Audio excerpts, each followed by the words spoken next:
Let's get nasty on a Monday. It's a Fastlane on 101 ESPN with Andrew Marsh, Carey Davis, and Jamie Rivers. I'm Anthony Stalter. 203 your time check brought to you by Clarkson Jewelers, an officially licensed Rolex jeweler. Happy New Year to everyone. Welcome to 2026. Going to be a great year. Going to be a great year, boys. Looking forward to it. Yes, indeed. Great year for the Fastlane. Great year for all of our teams. Yeah. Especially yours. Yep. Yes, yours. Yeah. If you're listening in the car right now, your favorite team, they're awesome. likely going to win something this year. Going to be a great year. Going to be a great year, no doubt.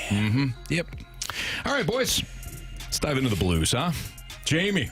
Yeah. Blues are rolling right now. Yeah, 2 in a row, baby. Finding their groove. Undefeated in 2026. Yes, they are. I mean, damn right there. Toropchenko. You know? Well, he said the other day. When was the...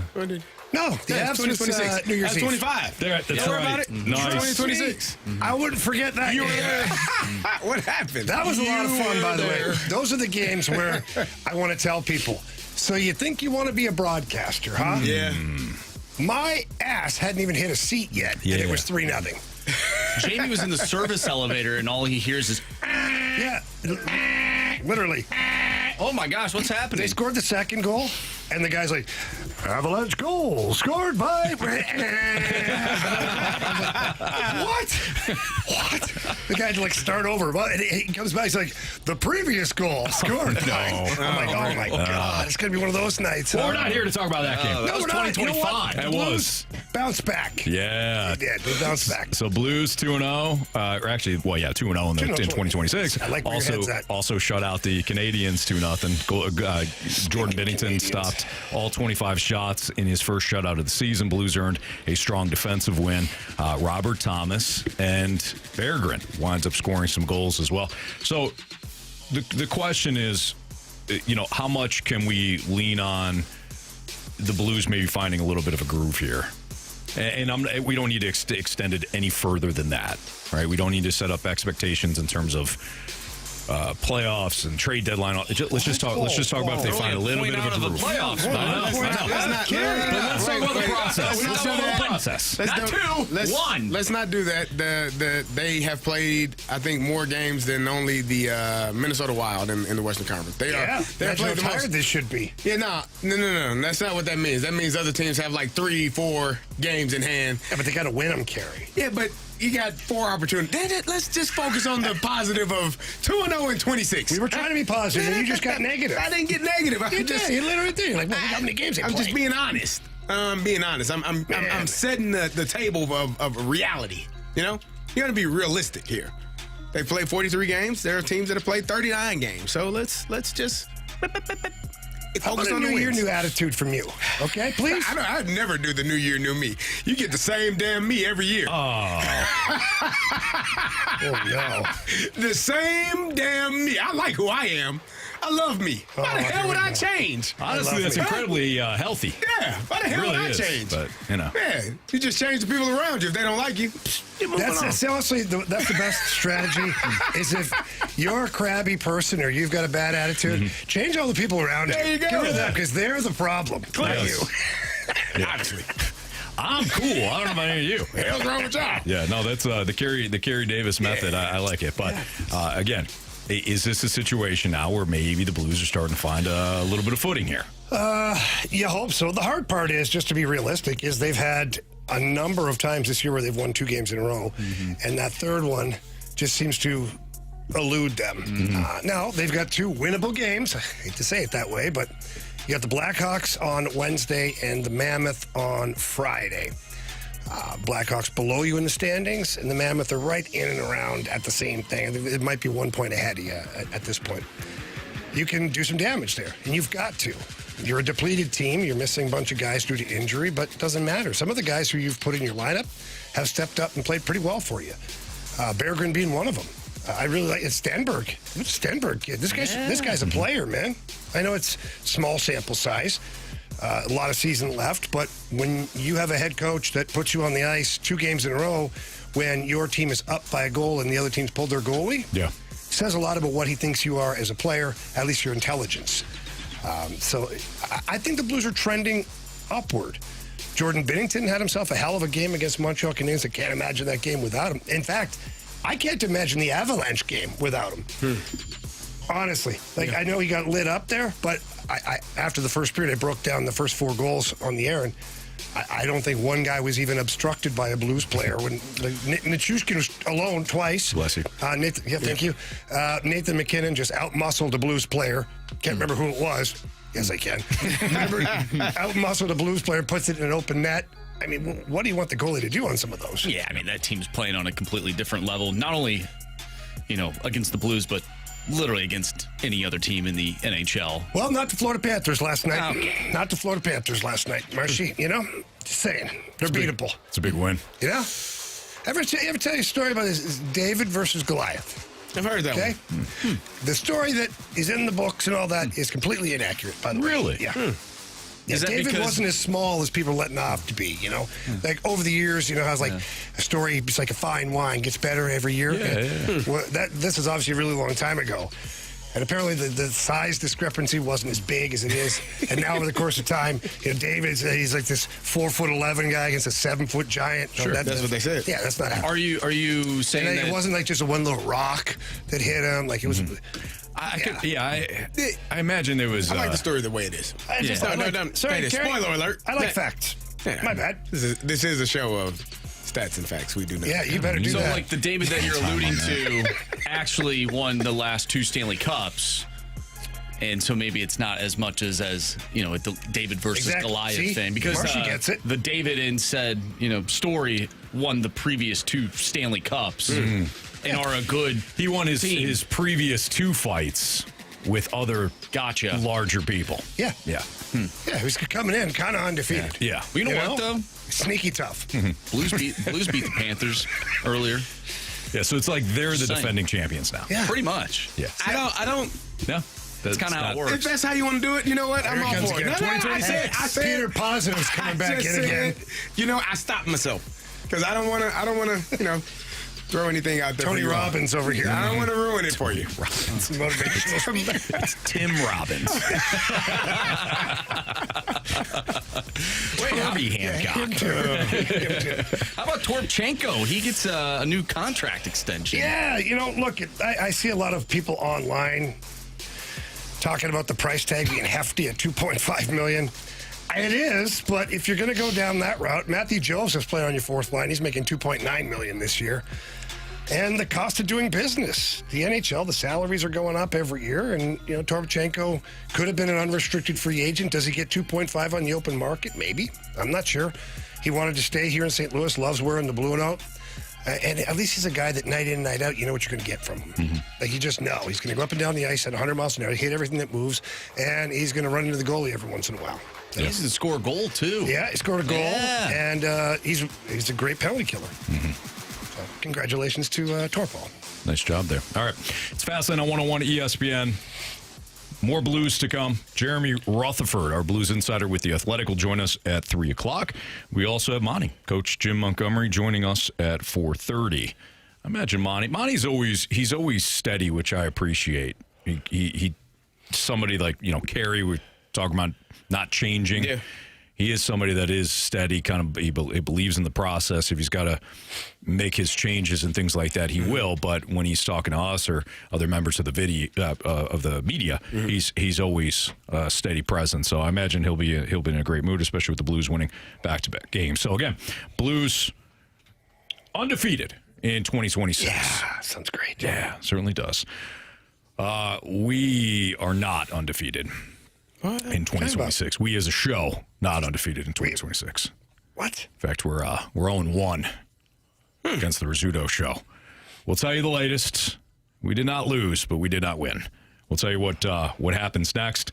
Plus, we got to dive into last night's epic finish in Pittsburgh, where go ahead, Carey. Here we go. Beautiful. Steelers. Here we go. In a game you had to see to believe. That was crazy. Wow. We'll get into it next on 101 ESPN.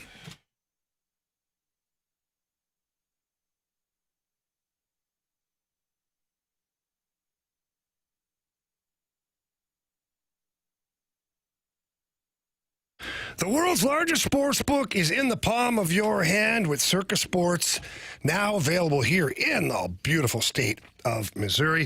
If you're watching any of the sports here recently, so many fun things to wager on, whether it's the NHL, hockey, college football, NFL football, get the playoffs coming up too. Don't forget, you'll always get the best odds with the Circa Sports app. Better than any other app that is out there currently on the market. It's got high app limits too, player-friendly pricing, exceptional customer service. And if you're doing well, if you're on a heater, as they say, they don't limit you or shut you down. No, they want to help you win. They love seeing people win. That's because Circa Sports is absolutely the best. So please get to your App Store or Google Play Store. Download the Circa Sports app. It's a white logo now. Click on that, and you can start betting immediately like a pro. You get a bookie right there in the palm of your hand.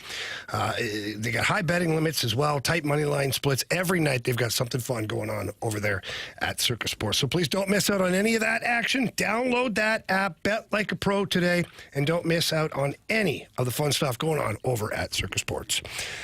Must be 21 or older for problem gambling. Call the Problem Gamblers Helpline at 1-800-522-4700.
Get ready to pick 'em. It's the Fast Lane Football Pick 'em Challenge on 101 ESPN. Refreshed by Bud Light, official beer of the NFL. Easy to Sunday, easy to enjoy. Enjoy responsibly.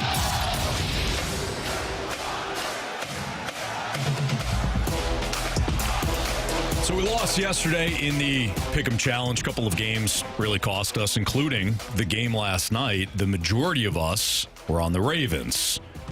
Super Bowl winning player for the Steelers, Carey Davis, was on his Steelers. Of course. And that last 5 minutes of the game was insane. Never seen that. I mean, yeah. Insane. I watch videos of people, you know, like the wives or the girlfriends video recording their significant others while they're watching games of their favorite team. I'm like, look at him. He's crazy. Look, what is he doing? And I was that guy last night. I was that guy. Yeah. I'm watching this game. First of all, I'm like, why the hell are y'all calling all these damn timeouts? Communication isn't working. You can't get... Come on, man. You're going to need those timeouts. Oh, you score. Cool. Nah, we're good. What are we doing defensively? You allow Zay Flowers. Do you know he's the best receiver on the team? Maybe not. I don't know. Scores, easy. 2 times. Like, what are we doing? You go right back down, Calvin. Oh, good. We're right back in it. 3-point game if you kick this extra point. Love it. Chris Boswell, he doesn't miss. Oh, my God, he missed. And now, a field goal is going to win it. Isaiah damn likely, Jalen Ramsey, just knock the ball down, man. You don't got to catch it. Just play through the hands. That's what you're taught as a DB. He's a corner playing safety. He knows better. Play through the hands. Knock it down. Damn it, he caught it. It was a great catch. It was a great catch. Especially given Guy's clutch. He is. Lifesaver at times. Some would say. Yeah. And now here we are with the Ravens with an opportunity. Win the damn game. Win the AFC North. Send the Steelers home. That damn ball went right. I mean, it didn't go right. He kicked it right. Hey, man. It wasn't close. I told y'all that, Dallas is America's team. Steelers are God's team, man. Yeah. You saw the priest in the end zone? Did you see that priest? Spraying the holy water? Before the game. In that end zone. I'm just saying, he's man. spraying the end zone with holy water, blessing it and all that. And it just so happened that kick was on that goalpost, and it didn't even have a chance. Didn't have a chance. It's like God said, not up Steelers in here. Wow. Or God's team. I'm just saying. You don't have to agree. But At this point, proof is in the pudding. You can't disagree. I would think that we would maybe have a better offensive coordinator. Don't you worry about it, man. It doesn't get better than God. What is he talking about?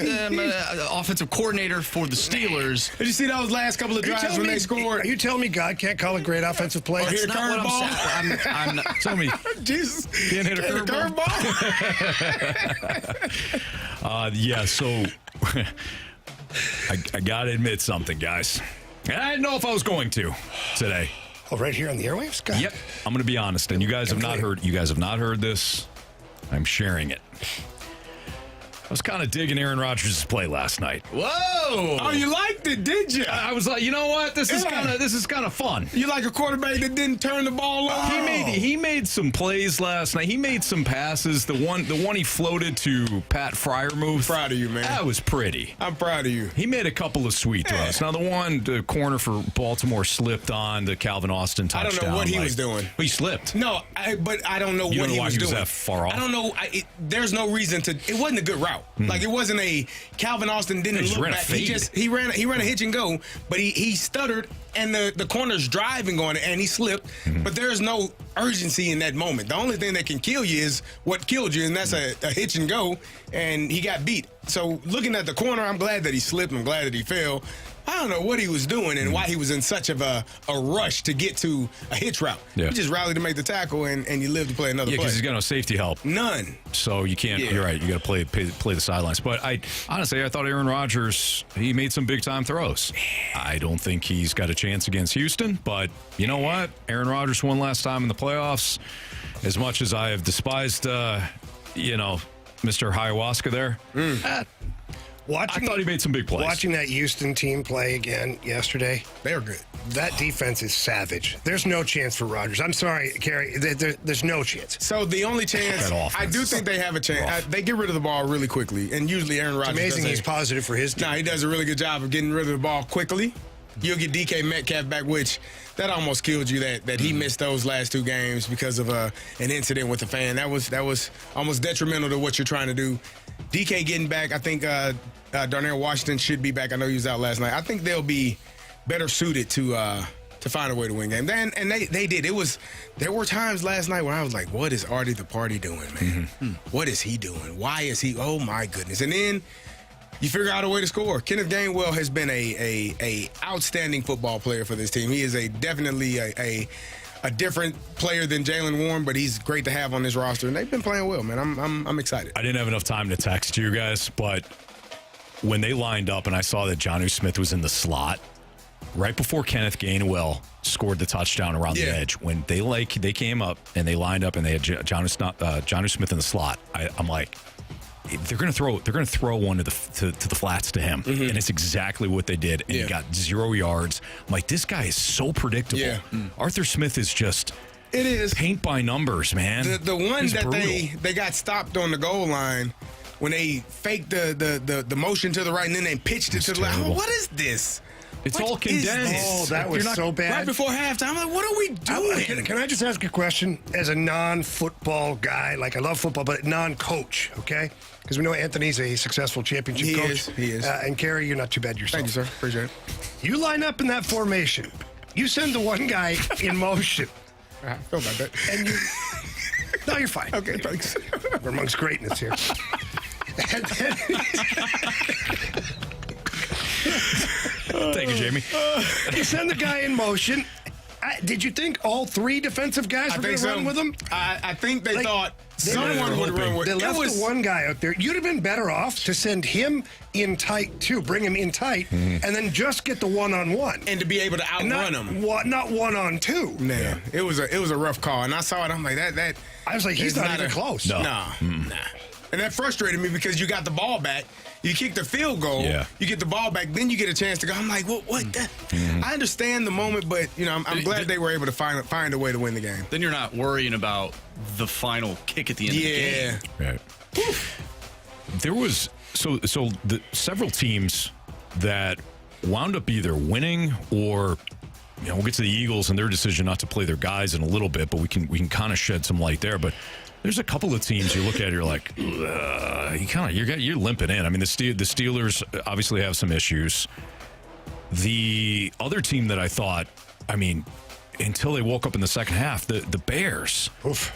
Yeah. They look like a team that thought, all right, the Lions aren't going to really play a bunch of guys. Maybe they'll start Jared Goff, but they're missing a bunch of offensive linemen. They're missing defensive guys. Yeah. We'll be fine. We'll lock this thing up. We'll get the 2 seed. No issues. We're just going to roll. And then when the Lions came out, it was like Jahmyr Gibbs, Amon-Ra St. Brown, most of their dudes. The Bears needed until the fourth quarter to kind of figure it out. Yeah. I thought that was look, they're fine. They're going to host the Packers, and the Packers are all banged up. But I thought that was a bad look for the Bears yesterday.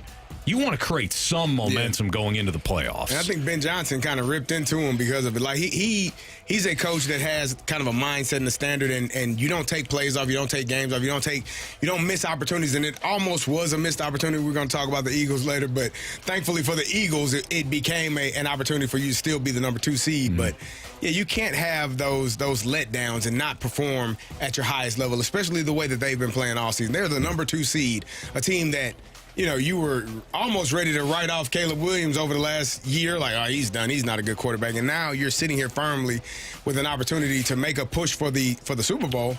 You got to play hard every single snap. Give yourself a little momentum. Yeah. Again, the matchup will be fine, but Green Bay, as we saw, they beat the Bears in a back and forth game earlier in the year, and then the game in Chicago, Green Bay could have won that game without Jordan Love playing the majority of that. Right. Go back to Saturday night.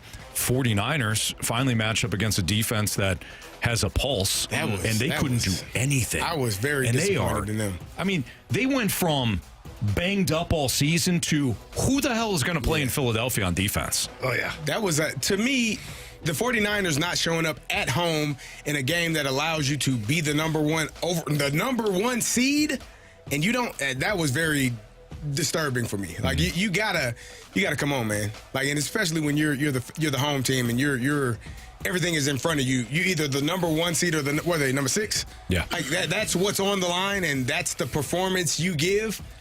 Blech. Yeah. Like, it was very, but very credit disappointing. Seattle too. I mean, Seattle ran the ball incredibly well with both their backs. But San Francisco, to me, you got to be better than that. I think Seattle played well, but I don't trust Seattle. Marshy knows. I don't trust anybody in the NFC. I don't trust any of the teams in the entire playoff landscape. Honestly, I think the Patriots haven't played anybody, but the Patriots have looked like an outstanding team. Jacksonville looks like a runaway freight train. They might look like the best team. Yeah. But they have to face Josh Allen, so who knows? I trust that. And then Houston. Houston has been I trust Houston. One of the best teams in the league. They've just quietly been ascending every week. I think the juice is in the AFC. The NFC is a total crapshoot. I mean, at one point I thought, well, okay, this Rams team, they look like they're locked and loaded. They get destroyed by Bijan Robinson on Monday night. They play Arizona yesterday. Arizona has nothing to play for. They're barely suiting up guys. And that game was a lot closer than that 37-20 score. Yeah. I mean, there's a point where Sean McVay's looking at it like, what, are we seriously going to lose this game? And then there was a big play to Michael Wilson, who's a stud. Mm-hmm.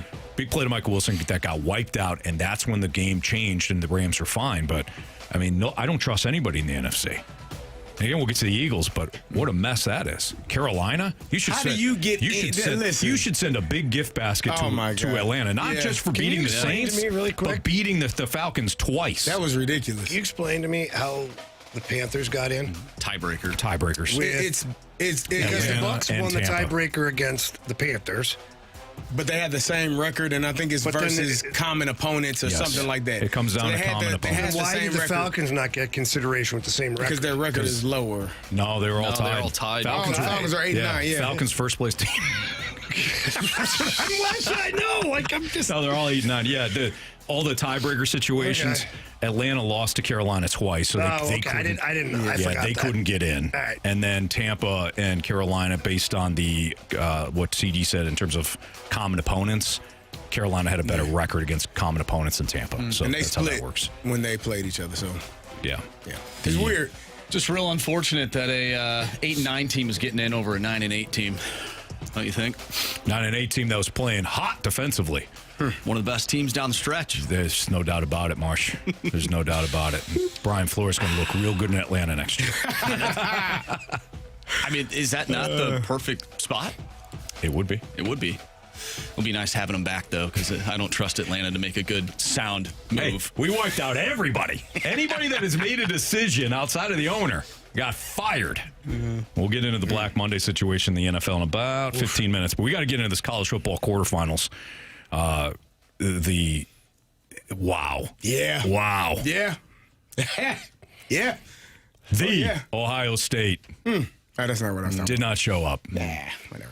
Georgia, Ole Miss, best game of the playoffs. That was a good game. And CD's hot on something. Oh, yeah. You know what it is. We'll talk about it.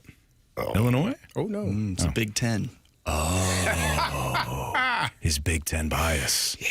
No. Might have some legs there. It does. Well, we'll see. Yeah. We'll talk about the college football Final Four next on 101 ESPN.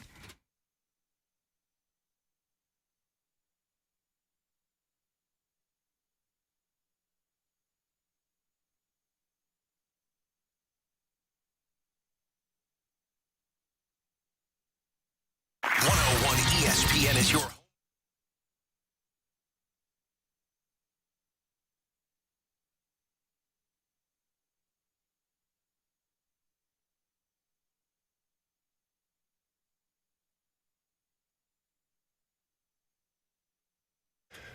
Happy New Year! If you are thinking about selling your home in the new year, please call my friend Gloria Lou with your home sold guaranteed realty. Right now, believe it or not, is actually a pretty good time to list your home. Inventory's extremely low, which means your house could be the star of the show, which means more eyeballs on your home, and hopefully you sell quicker and for more money. And that's what Gloria Lou's going to help you do, too. She's going to price your home accordingly, so that your home is not just attractive in appearance, but attractive as far as the price is concerned. And she's going to get you to the closing table as quickly as she possibly can. Gloria Lou also has over 24,000 buyers in waiting. And what that means is, as soon as you list your home, there's a huge percentage of her buyers in waiting that will be looking at your home. Again, now selling your home quickly for the most money. And all you have to do is pick up the phone and give her a call. Tell her Jamie Rivers sent you in. Her number's 314-325-6888. That's 314-325-6888. Or you can always visit GloriaHasTheBuyers.com.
101 ESPN Sports Center. I'm Andrew Marsh. It's time for a Sports Center update brought to you by Saliga Heating and Cooling. The Blues are 2-0 to start 2026. Alexei Toropchenko signed a 2-year contract extension, and the Blues will have a couple of days off until they take on the Chicago Blackhawks on Wednesday. We'll talk with Blues insider Jeremy Rutherford. He's with The Athletic. We'll talk with him at 3 o'clock, and Blues head coach Jim Montgomery at 4:30. We just went over Week 18 of the NFL slate. We're going to dive into what we witnessed this past week in college football. I'm Andrew Marsh, and the Sports Center update is brought to you by Saliga Heating and Cooling, a Daikin heating and air conditioning dealer.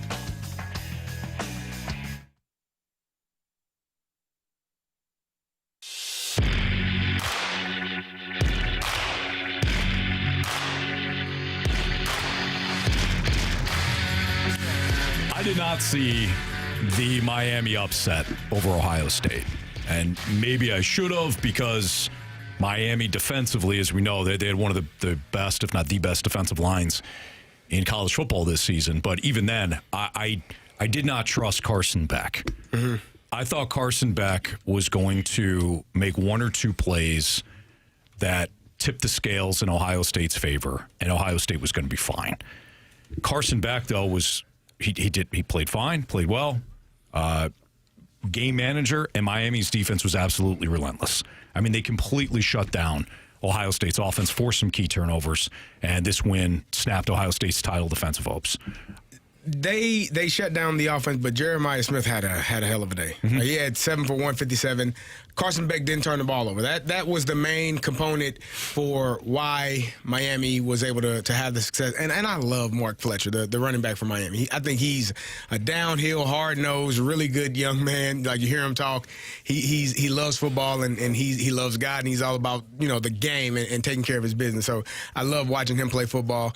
I think part of it, and I'm not making any excuses for Ohio State, we've seen the layoff be an issue. That, coupled with Brian Hartline, who had been their offensive coordinator all season long, is taking a head coaching job. I forget what school he's at. He was there, but is it Florida A&M? I mean, not Florida, Florida FIU or Florida Atlantic. I can't remember pretty sure where it he is. Wound up in Florida. It's somewhere in Florida. But Ryan Day is calling the plays, which he hadn't done in a couple of years. And as a play caller, Anthony, you know this because you call plays. Yes, sir. Sometimes you got to knock the rust off. And I think it took them a half to kind of knock the rust off, but it was just too late. And Miami jumped on them, stayed on them, and was not allowing them to have the success. And South Florida, by the way. South Florida. And Carson Beck didn't turn the ball over. Yeah. And I thought the Ohio State defense would get after him a little bit more than they did. Offensive line did a really good job. Miami played a better game, and I'm happy that they are proving to the committee and the country that they actually deserve to be in. Because some of those teams don't deserve to be in. Which ones? Yeah, we'll talk about it. Oh, geez. Okay. Yeah, that's a deep tease. Yeah. By the way, the committee, this was ultimately what we're going to get here. The committee being handcuffed to taking the two conference title winners that was the highest ranked, that was going to happen. One of the best case scenarios, though, is that Miami proved its worth. Yeah. Mm-hmm. So the committee, in some ways, it has been justified in allowing Miami to get in and to roll. Now, we don't know what Notre Dame would have done. Maybe Notre Dame does the same thing. Probably better than another program. Maybe. You think Notre Dame takes down Indiana? I don't know. I think it's a better game. I think it's a better game, certainly. But Indiana's a juggernaut. Indiana's rolling. Yeah, that's a pretty good team, guys. Yeah. I don't know if you've been watching them at all. But, Certainly. I think they're a pretty good team. They are a complete team. Like, they do everything. Roman Hemby and Black, the running backs, they had a hell of a day. And they were dominating Alabama. Like, and I said this the week before, a couple of days before they played the game, and I posted it on TikTok, and I had a bunch of Bama fans. Who is this guy? He don't know football. What the hell are you talking about? They are going to beat the hell out of Alabama. It was only 38-3, though. Right, and I predicted it would be 50 points. So actually, it felt a lot. My bad. You were wrong. I was clearly wrong. Yeah. But Alabama, in my opinion, is the team that did not deserve to be in. Notre Dame, And I get it. They lost to Miami, and they lost to Texas A&M. They had been playing better. Alabama could not, would not, cannot, and shall not run the football. Oh, terrible. They can't do it. Yeah. And if you limit a team to being one-dimensional, you have no way of winning a football game. Like unless your defense is playing lights out and you find a way. But the fact that you were unable to run, I think they had 20 yards again. Their last 3 games, I don't think they've had over 100 yards in their last 3 or 4 games. Yeah. Who's that? Alabama. 23 yards. They can't run the football, and that was the problem. It's a lot of feet, though. Tyson, there are guys, some of them had 13 carries. Daniel Hill, 13 carries. Yeah. And you got Yeah, that was bad. The other game too, and we'll get to the best game of the quarterfinals, which was Ole Miss in Georgia. What a finish that was. That was a good one. But man, that Oregon Texas Tech game was incredibly disappointing. Just from an entertaining standpoint, Oregon just took it to them. Yeah. I mean, Texas Tech could not move the ball at all, and that's Right. 2 straight Weird. games now that Oregon.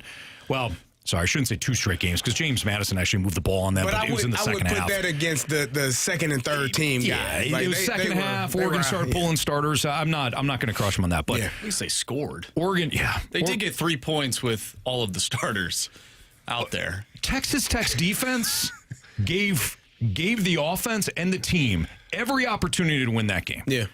How many big stops did they make? 4th downs, bad. Texas Tech's offense got put in favorable spots all game. Could not move the ball. Yeah. That was embarrassing for Texas Tech, who I liked. I thought they were a good team. Defensively, again, outstanding. But offensively, an absolute joke in that game. Oregon did a great job and not allowing any points, and they just did what they have done. I think people took James Madison scoring, what did they score? 20 points, 24 points, 30. something like that. I think it was 30, yeah. 30. People looked at that and said, oh, Oregon might be in trouble. No, they aren't. Like, Oregon let their foot off the gas in that second half, and in the second, third quarter, fourth quarter, they let the foot off the gas, and they allowed them to score points. They allowed JMU to score points, and they didn't want to, but they did. And I think people looked at that and said, Oregon is not going to be able to handle Texas Tech. They dismantled Texas Tech. They were a better team than Texas Tech was. So, Oregon, Indiana, the rematch. If we go based off of what we say here in the fast lane, tough to beat a team twice. Absolutely. You know who said that? I did. Andrew Other Marsh. than that? I think Oregon's going to win. Fernando Mendoza said it. While he was staring at the camera. He said it's tough to beat a team twice. Wow. They are. Let me tell you something They're about locked Indiana. Indiana, their coach is a psycho. Like I will, in the best way possible. Like he doesn't He's a smile. fast lane psycho. He's one of us. Like he doesn't smile. He doesn't get excited. He has some of the best pregame quotes and this team's never played here. I don't know. I don't care about that. This team, it's all about the right now for him, and he does a great job of getting those young men to be locked in and knowing exactly, like they are assignment. They don't mess up. Yeah. If they lose, you're gonna have to beat them. They're not going to beat themselves, and Kurt Cignetti and his staff do a fantastic job. I'm looking at videos and watching him talk about, the details. They practice for an hour and 30 minutes, hour 45 minutes. They're on and off, and they don't want to get anybody hurt, and they want to practice hard. And he's like, my coaching staff, you get here 7 a.m., 7:30, you leave whenever the hell you're done. Right. You don't have to be here till 2 a.m., man. Yeah. That's not productive. Have some balance. Your time is what's valuable, and people say, you know what, this man is giving us, I'm going to work my butt off. Well, and it's that also, team is playing their butts off. It re-energizes you, too. Yes. If you're sitting there and you're working for 18, 19 hours a day, you get run down, all of a sudden, the stadium or your practice field becomes the enemy, rather than being like on the drive into work, being Looking super forward to it. motivated to get there and like be pumped up about it, rather than completely drained. Yeah, it's an hour and a half. Let's go. Let's get our work done. Yeah. Ole Miss, Georgia was outstanding. It was a fun game. I thought both quarterbacks played incredibly well. Trinidad Chambliss is fun to watch, and he's made some going plays. to Ole Miss. He's going back to Ole Miss. Announced it today. He's going back. If they let him. If he gets the waiver, okay for another year. I read up Which on I'm the whole sure he case. will. He's got like a 91-page document with all doctors' notes, recommendations, and things. The one lawyer said that it would be really unprecedented for the NCAA not to grant the waiver. Yeah, I'm sure he will. But they can say no. But boy, he lifted Ole Miss, and Ole Miss played fantastic. I mean, the wide receivers in that game made sensational plays.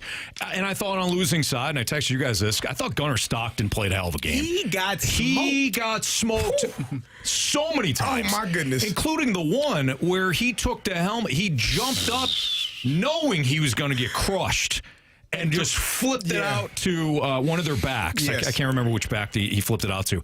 Got smoked. Yeah. And still came up. I mean, he got up every single time. Both quarterbacks deserve to go on there, but it winds up being Ole Miss. And what a moment for Ole Miss to say, hey, Lane, blank you. Well, I do think Lane is trying to say blank you back because he's starting to take away their assistance. Which is ridiculous. It's unfortunate.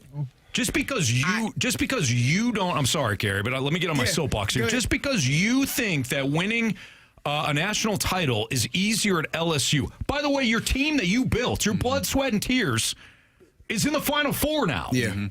So clearly you had the path. Yeah. And you go, and now you want to poach some of these guys? He's going, and he is. I think the only one that is going to stay for this week of practice is the OC, Charlie Weiss Jr. And all the other coaches, and from what I'm understanding, the receiver coach, the running back coach, they're all the ones that are going to LSU are already there.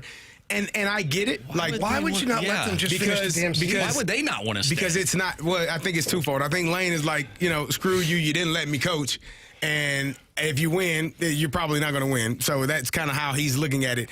And he also, this is in his defense, and I know people hate Lane Kiffin. Right now is the hardest time in college football with all of this transfer portal. There are over 4,000 kids in the transfer portal. You left. And guess what? He's trying to prepare LSU to be in that position next year, and he needs his coaches to be able to it try just to. shows you though how it's unfair. College football is. And I was listening to a show on the weekend, and one guy was just going off about it. He's like, "Hey, coach in the NFL, you sign a 4-year deal with the NFL. At the end of each season, you can't just jump to another team. College football has these buyouts, they call them. It's really nothing because wherever you're going, they'll pay your buyout. Sure. So it's not like it's money out of your pocket. Yeah, it's part of the deal. It's part of the deal. And then the transfer portal's at the wrong time. You got guys that are opting out, teams that are opting out of bowl game. Like it's like the spoiled brat league almost at this point. Now, I'm enjoying watching the games, the competitive games that are left on the college football playoff. But overall, if you look at the whole thing of NCAA football, I mean, it's massively broken. Yes, I agree. And it was broken before. So it's like we just they didn't fix anything. They just broke it in a new way. They just, yes, you're right. You know what I mean? They just added pages to the book. Yeah, because it wasn't better before. They didn't change it. They just added. Yeah, and we keep reading the book. And we keep reading it. Yep. We do. This weekend's games was a Thursday and Friday, I believe. Yes. Weird. This is great. What a great 4 days. It's 5 smart. days. Yeah, it's smart. Thursday, of Friday, college Saturday, football. Sunday, Monday. Like, we don't need to run up against the NFL playoffs. Have it Thursday night. You'll have, And they don't want to, yeah, I get it. you'll have your lone playoff game on Thursday, lone playoff game on Friday, and then we get, 2 games on Saturday in the NFL, or three on Sunday, 1 on Monday? Yeah. How about the Texans not playing on Saturday? I'm shocked. First time ever. That Playing first game Monday. is always reserved for any AFC South team, and especially their the year. Texans. Could be you. All right, it's the Fast Lane on 101 ESPN. That's Andrew March, and he's got what's trending for you next.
topics in the sports world. What in the wide world of sports is going on here? It's time to find out with What's Trending? Brought to you by Elite Comfort Experts. Heating and cooling with no gimmicks. Just guarantees. EliteComfortExperts.com.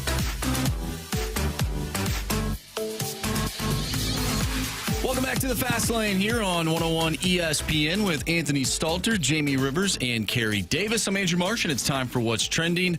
Gentlemen, I want to dive into the Olympic rosters for Team Canada, Team USA. We'll just stick to them. I'm a little pissed I got snubbed, not going to lie. Well, that's what I wanted to ask. Yeah.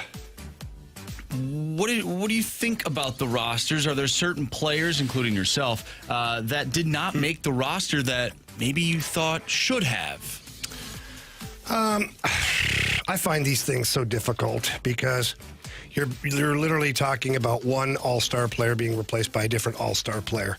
They're both star players. So Sam Bennett was a head-scratcher for me just because of what he's been able to do in the playoffs with the Florida Panthers. Yeah. His grit, his ability to be good on the offense, the kill penalties, his physicality, all of those things, you're like, okay, this translates really good into a third or fourth liner at the Olympics.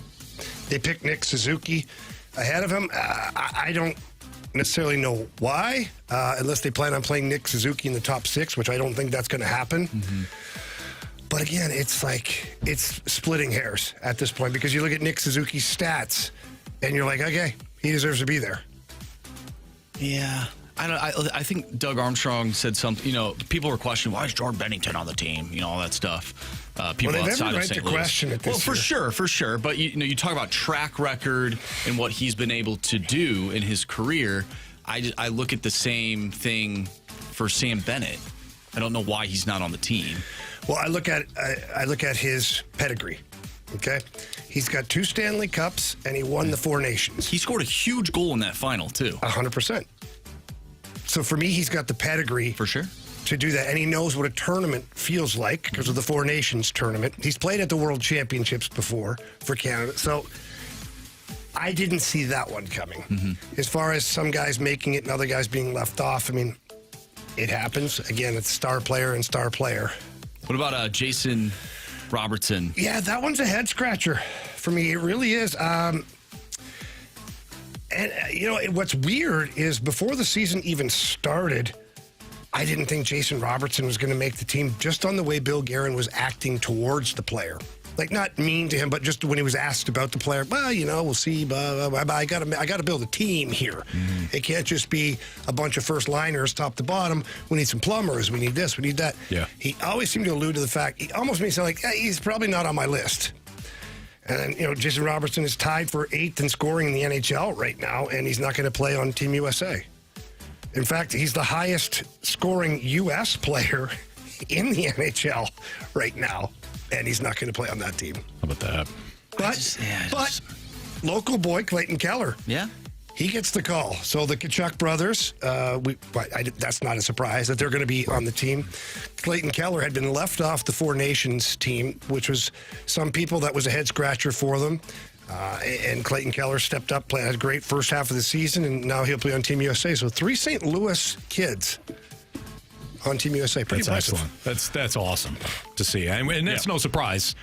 You guys obviously follow the St. Louis hockey scene as close as anyone, so it's not a surprise to see that an area that is really, I think, under-talked about when it comes to developing young hockey players. Well, it is from the outsider's perspective, because I can tell you that every year I get phone calls from scouts that are in the area or at certain showcases or tournaments, and they call me or text me and say, all right, who are the St. Louis kids I need to be watching? That's excellent.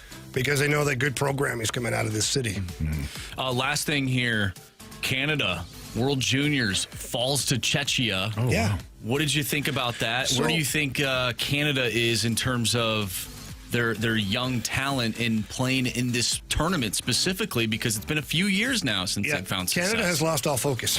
And I'm going to tell you a little story about when I played for Team Canada in this tournament. The teams before us, meaning the years ahead of when I played, they started to lay the foundation. And it started with Hockey Canada at the time, the people who were in charge. The moment you got to the winter camp, whether you're on the team or not, choose like 30 guys and they whittle it down to the actual roster. you're taught and brainwashed about team first, individual second. If you're a fighter in the OHL and you're not fighting here, you're not taking a penalty here. You're going to get punched in the face and you're going to skate away. And your teammates are going to pull you out of piles because it's about the win, not the retribution. It was always like the team. And I remember like when we scored a goal in this tournament, like it was exhilarating. You couldn't wait to go celebrate with your teammate. I'm watching this Team Canada team, and we were physical. Like we used to run every country out of the building. And that's just, even the star players, we had guys who were like NHL star players now, or when I was playing in the NHL, that were running guys over because that's how you win the damn tournament. You scare the piss out of everybody. Now I'm watching these kids, nobody's hitting. They're all about trying to toe drag and do all this fancy stuff. And then like the Gavin McKenna, that kid, he's ruined his draft status. He was supposed to be the lock for number one. I'm watching him play. I don't even know if I'd want him on my team. People here in St. Louis like to complain about Jordan Kyrou's two-way game. Jordan Kyrou looks like Patrice Bergeron next to this guy. So it's become very individual, very egocentric. These kids they talk about being bigger than the program and doing like, what are you doing here? And Hockey Canada, get your head screwed on straight again. Get some people in place that are going to bring that culture back. Because Team USA, the U.S. program, has done a really good job of that. Now, they weren't very successful this year, but you look at the last 4 or 5 years, Team USA has done an excellent job of building it. We're on a hell of a program. So Canada's got lots of work to do, man. Lots. Not trying to find the best players. We're trying to find the right ones. That's right. exactly it. Absolutely. Well done, Herb. Well said. It's Fastlane on 101 ESPN. We're going to stick with hockey. Jeremy Rutherford, our Blues insider, joins us next.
for the Rutherford Report with our Blues insider, Jeremy Rutherford, on 101 ESPN. JR is brought to you by Evergreen Wealth Strategies, helping everyday people every day.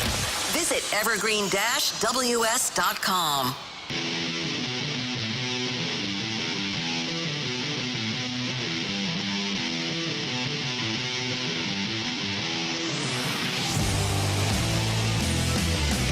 Your time check is brought to you by Clarkson Jewelers, an officially licensed Rolex jeweler with Andrew Marsh, Carey Davis, and Jamie Rivers. I'm Anthony Stalter. Let's head to the Collier and Thompson phone line, where we're joined by our Blues insider, Jeremy Rutherford of The Athletic.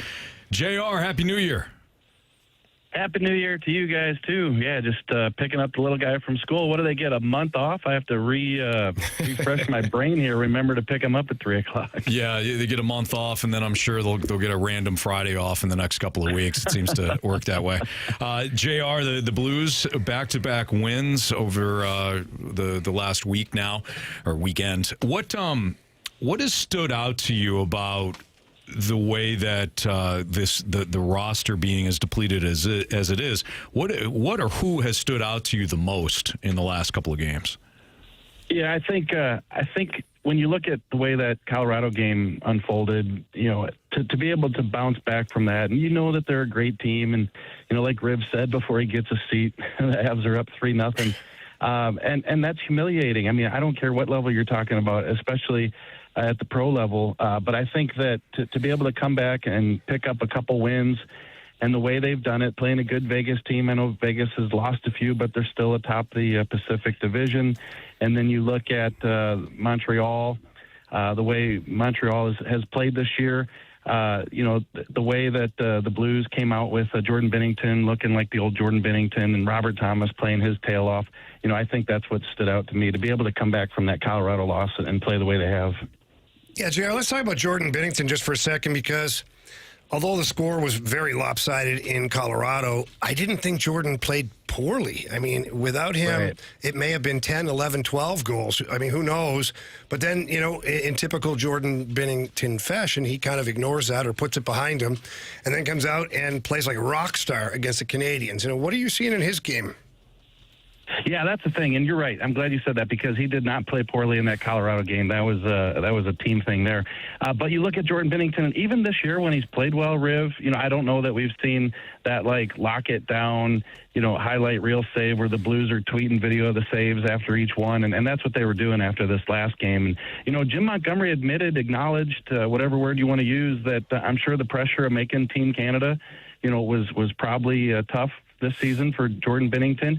We all felt that he would make the team, and of course he did. And then to come out right after that and be in net for that Colorado loss, again, for him, use the word humiliating.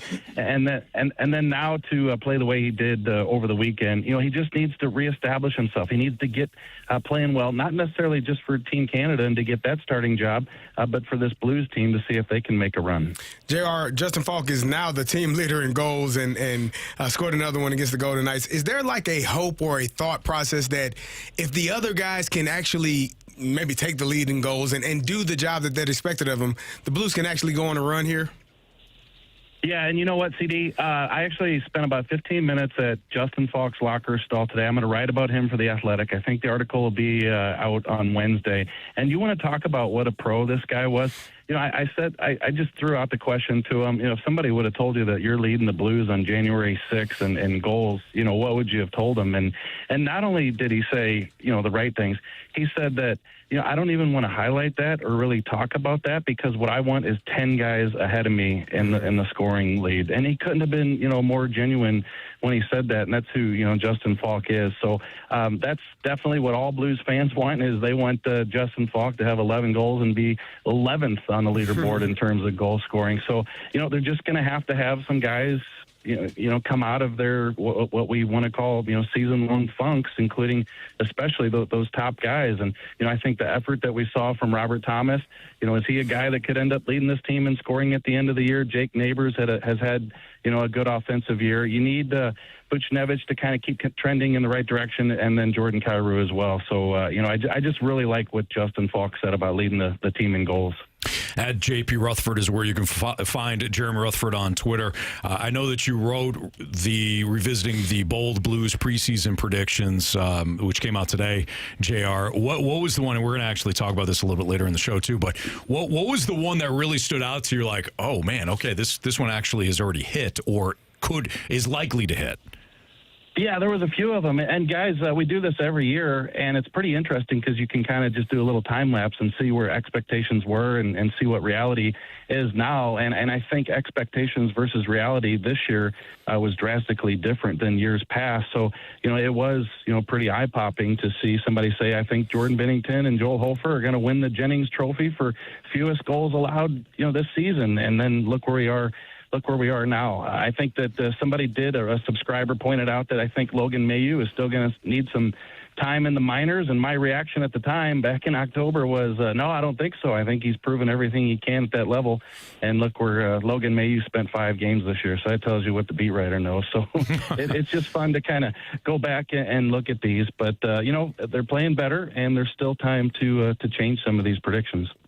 JR, the Blues announced today that Alexei Toropchenko signed a 2-year, $5 million contract extension. Obviously, look, he plays his role very well on this team. Were you surprised at all by the 2-year deal and the $5 million? I was not. To some, maybe the 2.5 sounds a little high for, a player who's going to score, who last year scored 4 goals and this year has 2 goals. I get it. He scored 14 goals 3 years ago, and he hasn't quite come close to that the past couple of years. But to me, what you get out of Toropchenko is what we've seen this year. You get a fourth liner who can play up the lineup in a pinch. And where does Jim Montgomery use him late in games? Out there with the top line sometimes. Like, he's a guy who can help, shut down a game for you. So I like what Toropchenko brings, and I'm sure you guys have heard the Monty comments already. He said he brings nothing but a positive energy, a positive vibe to the locker room. He saw the post-game interview on the bench that Toropchenko did the other day, and he said, new year, new us. He just likes what he brings. And so with the cap going up, the Blues right now, according to Puckpedia, 19 players on the roster for next year's payroll, and they get about $21 million. You got a Broberg to sign, you got a Holloway to sign, you got a Logan May, you got a few other guys to sign, but I think Toropchenko, you get him in there at 2.5 for the next 2 years, and that's what Jim Montgomery called a nucleus player. Jared, what have you seen from Otto Stenberg? And he's 9 games in, just a young man figuring things out, but he's playing pretty well. I like him a lot. He's further along than I thought he was. And a little bit of that was based on talking to Tim Taylor. He said, look, he came over last year to North America from Sweden, made the jump. It was a good transition. This year, a little bit of a sophomore slump to start the season in the minors. The offensive stats weren't there. But as we've seen, you guys have seen these 9 games, the details there. And he's picked up 4 assists along the way. I think this is going to be an interesting question because today you saw Nick Bukestad back on the ice practicing, and you saw Nathan Walker practicing. You see Dylan Holloway around the facility. Now, a couple of those guys, Bukestad, you don't know when he's coming back. Holloway's still a little ways off. But when those guys come back, the Blues are going to have a decision. Do you keep a Stenberg who can go through, he doesn't need waivers, he can just go straight to the minor leagues, you send him back and, you protect your asset there? Or do you keep a Stenberg up and you waive some of these guys who have been in and out of the lineup, whether it's a Matthew Joseph or whomever? So I think they're going to have a decision when they get to that point. JR, one last one here from me is how much do you think the Oilers regret letting Philip Broberg leave? It's amazing. And I wonder, I really do, I hate to say it with one player, Riv, but, do they win one of those cups if we see Broberg playing the way that he is now? I know that's a lot to throw into one sentence with, Broberg still being here. He's still young. He still wasn't the type of player that we're seeing right now, but they needed a guy like him on that back end. Now, you probably respond by saying they didn't have the goaltending, and that's true, so maybe they don't win one of those cups, but they have to regret it. I feel like the 4-point-some-odd million that he's getting paid each year, everybody said, how can you pay that guy that much? Well, now you got a guy who's on Team Sweden, and he's probably going to sign a double-digit long-term deal, whether it be here in St. Louis, and everybody hopes that'll be the case. And but if not here, he's going to be one of the elite defensemen in the National Hockey League, and Edmonton sure has to look at that situation and wish they could rethink it. Yeah, I bet they do, because they went to Game 7 the one year with him on the roster. Game 6 last year, without him on the roster, I would imagine what he could bring to the table may have helped them. But to go back, to dive further into it, JR, Matthias Ekholm is the guy that they pretty much decided to keep on the payroll and keep him, and they didn't feel like they needed Philip Broberg, yet Broberg replacing Ekholm on Team Sweden now for the Olympics. Well, and they brought Skinner in and didn't sign Holloway, and the Blues get Holloway for a couple million. Like, just the whole decision-making process throughout the past, 12 months with Ken Holland in that chair and then Stan Bowman coming in and them deciding not to match it. It's going to go down as one of the biggest head scratchers, certainly in Edmonton and probably league-wide once you see how good this Philip Broberg is going to be. JR, great stuff as usual. We'll chat with you again next week. All right, thanks, guys. Thank you. Jeremy Rutherford here in the Fast Lane on 101 ESPN. We will talk to Jim Montgomery at 4:30, so our weekly chat with the head coach of your St. Louis Blues, Jim Montgomery, joining us again at 4:30 today. Black Monday in the NFL. Wow, it has come in fierce. We'll give you the updates on who has been let go, who is staying, and anything else. Is there any other firing that we haven't seen yet? Could any other ones be coming as well? We'll talk about it next on 101 ESPN.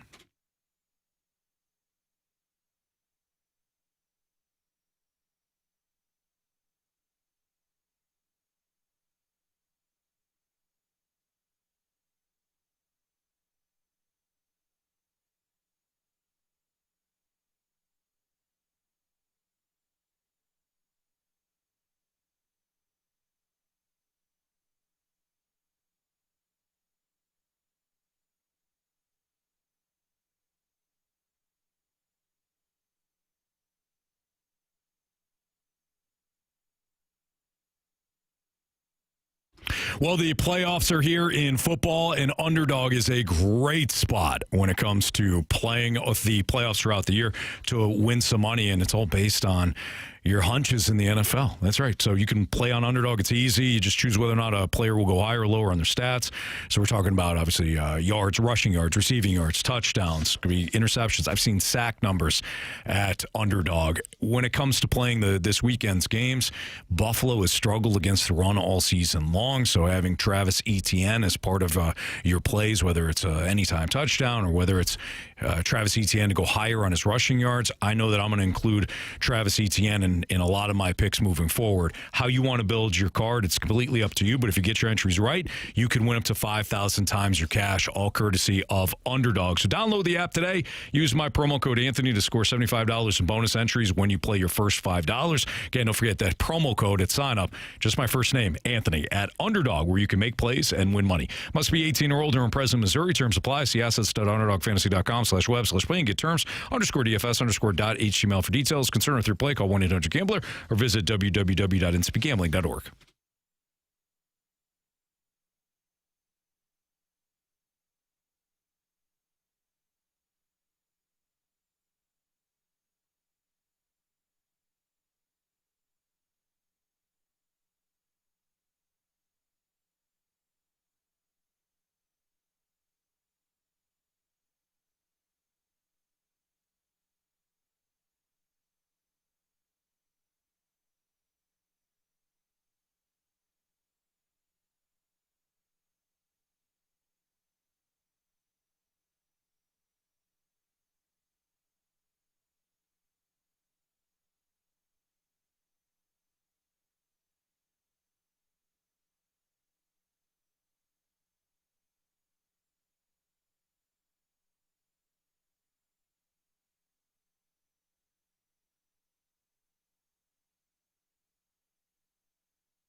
Black Monday in the NFL, where several head coaches and general managers meet their fate. We already knew that the Titans and the Giants had openings, and last night, despite the Falcons beating the Saints and ending 8-9 and 4-game winning streak, Raheem Morris and Terry Fontenot were fired by the Falcons. Rich McKay was also. He didn't get fired, but he neutral. The Falcons are like, you will not be part of the football operation. So I don't know if it's going to be a Gershie situation where Rich McKay is going to have like. Does he still get a paycheck? I'm sure he will. Special. What's it called? Guy, What's it called? Special operations, or what was it? Special assignments? Special projects. Special projects. Yeah. Rich McKay might be working at a local Home Depot. I don't know, but Rich McKay was one of the guys that. According to some of the reports, Rich McKay was one of the guys that apparently was a big problem in the front office for Atlanta, and Arthur Blank was leaning on him constantly for some of the hirings. And, the Falcons haven't made the playoffs in like eight or nine straight years, haven't had a winning season in 8 or 9 straight years. So they just cleaned house. Pete Carroll, one and done in Vegas. That was surprising. He's gone. Signed a 3-year deal. A little bit. One and done. Normally, you give a guy at least to the middle of the second season. That's pretty bad, though. I think it was a personnel decision. The fact that they didn't draft the quarterback, they went with Geno Smith. That was probably Pete Carroll saying, "Hey, I want to go with this guy." And Chip Kelly's situation didn't work out well for them. He got fired mid-season. It's been bad in Las Vegas. Nobody expected the Raiders to be good. No. But I think there was probably an expectation of they'll get better throughout the year at least. It might not show up in the win or loss count, but you can see when a team is getting better, right? There was none of that. It's like they beat the Patriots week 1, and then they peaked. They peaked in week 1. So Pete Carroll gets let go in Vegas. The Browns also fired head coach Kevin Stefanski. Not surprising, ESPN's Adam Schefter is already reporting that Stefanski has lined up interviews with the Giants, Falcons, and Titans. Yeah. His name is going to be one of the top candidates moving forward. He's a 2 or 3-time coach of the year, 2 times? 2-time. Yeah, he's in Cleveland. And I think the Shador, Dylan Gabriel, Kenny Pickett, who else was it? Joe Flacco, Jamie's favorite quarterback. Like, you get those guys in your quarterback room. Did you say Tommy DeVito? Was Tommy DeVito in there too? He wasn't in there, was he? Cleveland. Not Cleveland. I was thinking the Giants. Excuse me. Yeah. He's with my bad. I think he's with the Patriots now. Yeah, either way. Yeah, he is. Back up. But either way, I was thinking Giants because I said Giants. That's I don't think he had Thank you. He have a really good chance of having success, but that's not the draft pick is not on him. Maybe if you started with the other quarterback sooner rather than later, you might have had a better chance. But that might be on him. That could possibly be on him. I feel like that's completely on him. Yeah, and that was probably what the general manager and the ownership were looking at and saying, hey, you weren't even – what do you do? I said it earlier. I thought he was trying to get fired. I feel like he was trying. You played Dylan Gabriel that many games. You're not trying to win, man. You're trying to prove a point. You're trying to be right. You're trying to prove a point to somebody. Yeah. Point taken. Yeah. Seats taken. You want out. Get out of here. See ya. We you know get what? You were wrong. Goodbye. Yep. Jonathan Gannon also fired. He was the head coach in Arizona. That's a little bit interesting for me because that team was just awful. Like, I'm not saying the way they played. That roster is not good. It's not good. Kyler Murray, you know how I feel about Kyler Murray as a quarterback. I'm not a big fan. But he was injured for a lot of the season. And then Marvin Harrison Jr., he didn't have a great year. No, he was banged up. Yeah. Kind of a appendicitis, missing time. Michael Wilson was the number one guy. I just don't know how you hang Trey McBride. I just don't know how you hang the blame on the coach when that roster is completely, like, it's unmemorable. Yeah. It's not good. Honestly, I thought the Cardinals outperformed the roster in some ways. They played better with Jacoby Brissett when he was actually playing. Really, Jacoby Brissett set an NFL record. I can't remember what it was. Was it completions or? Well, he threw the ball 89 times a game. It was one of those completion records. They were putting the ball in the game all the time. Passing attempts. It was something. Maybe? He did something. It was. I can't blame Jonathan Gannon for what the Arizona Cardinals are. Like, I just don't. That's weird. It's unfortunate. He'll more than likely get a DC job pretty quickly and be right back into it. But I don't blame him for that bleep show that is the Arizona Cardinals. No. Kevin Stefanski has had good success with a certain quarterback that's out there. Back in 2021, I want to say.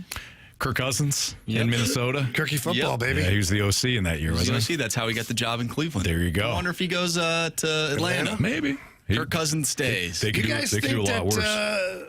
Bill Belichick gets a sniff somewhere? Nope. I don't. Hell no. He needs to be Bill done. Belichick is nobody. He's Guys, so far here's off just the a radar. question. Yeah. Last Well, night, no, I mean, there's a lot of freaking jobs It's open. a legitimate question. I just don't think he will. Until Go back to Cleveland, reunited. and it feels so good. That would make a lot of sense. until Tyler Loop missed wide right. I was thinking Mike T might have one of those part ways, mutual partings. Harbaugh.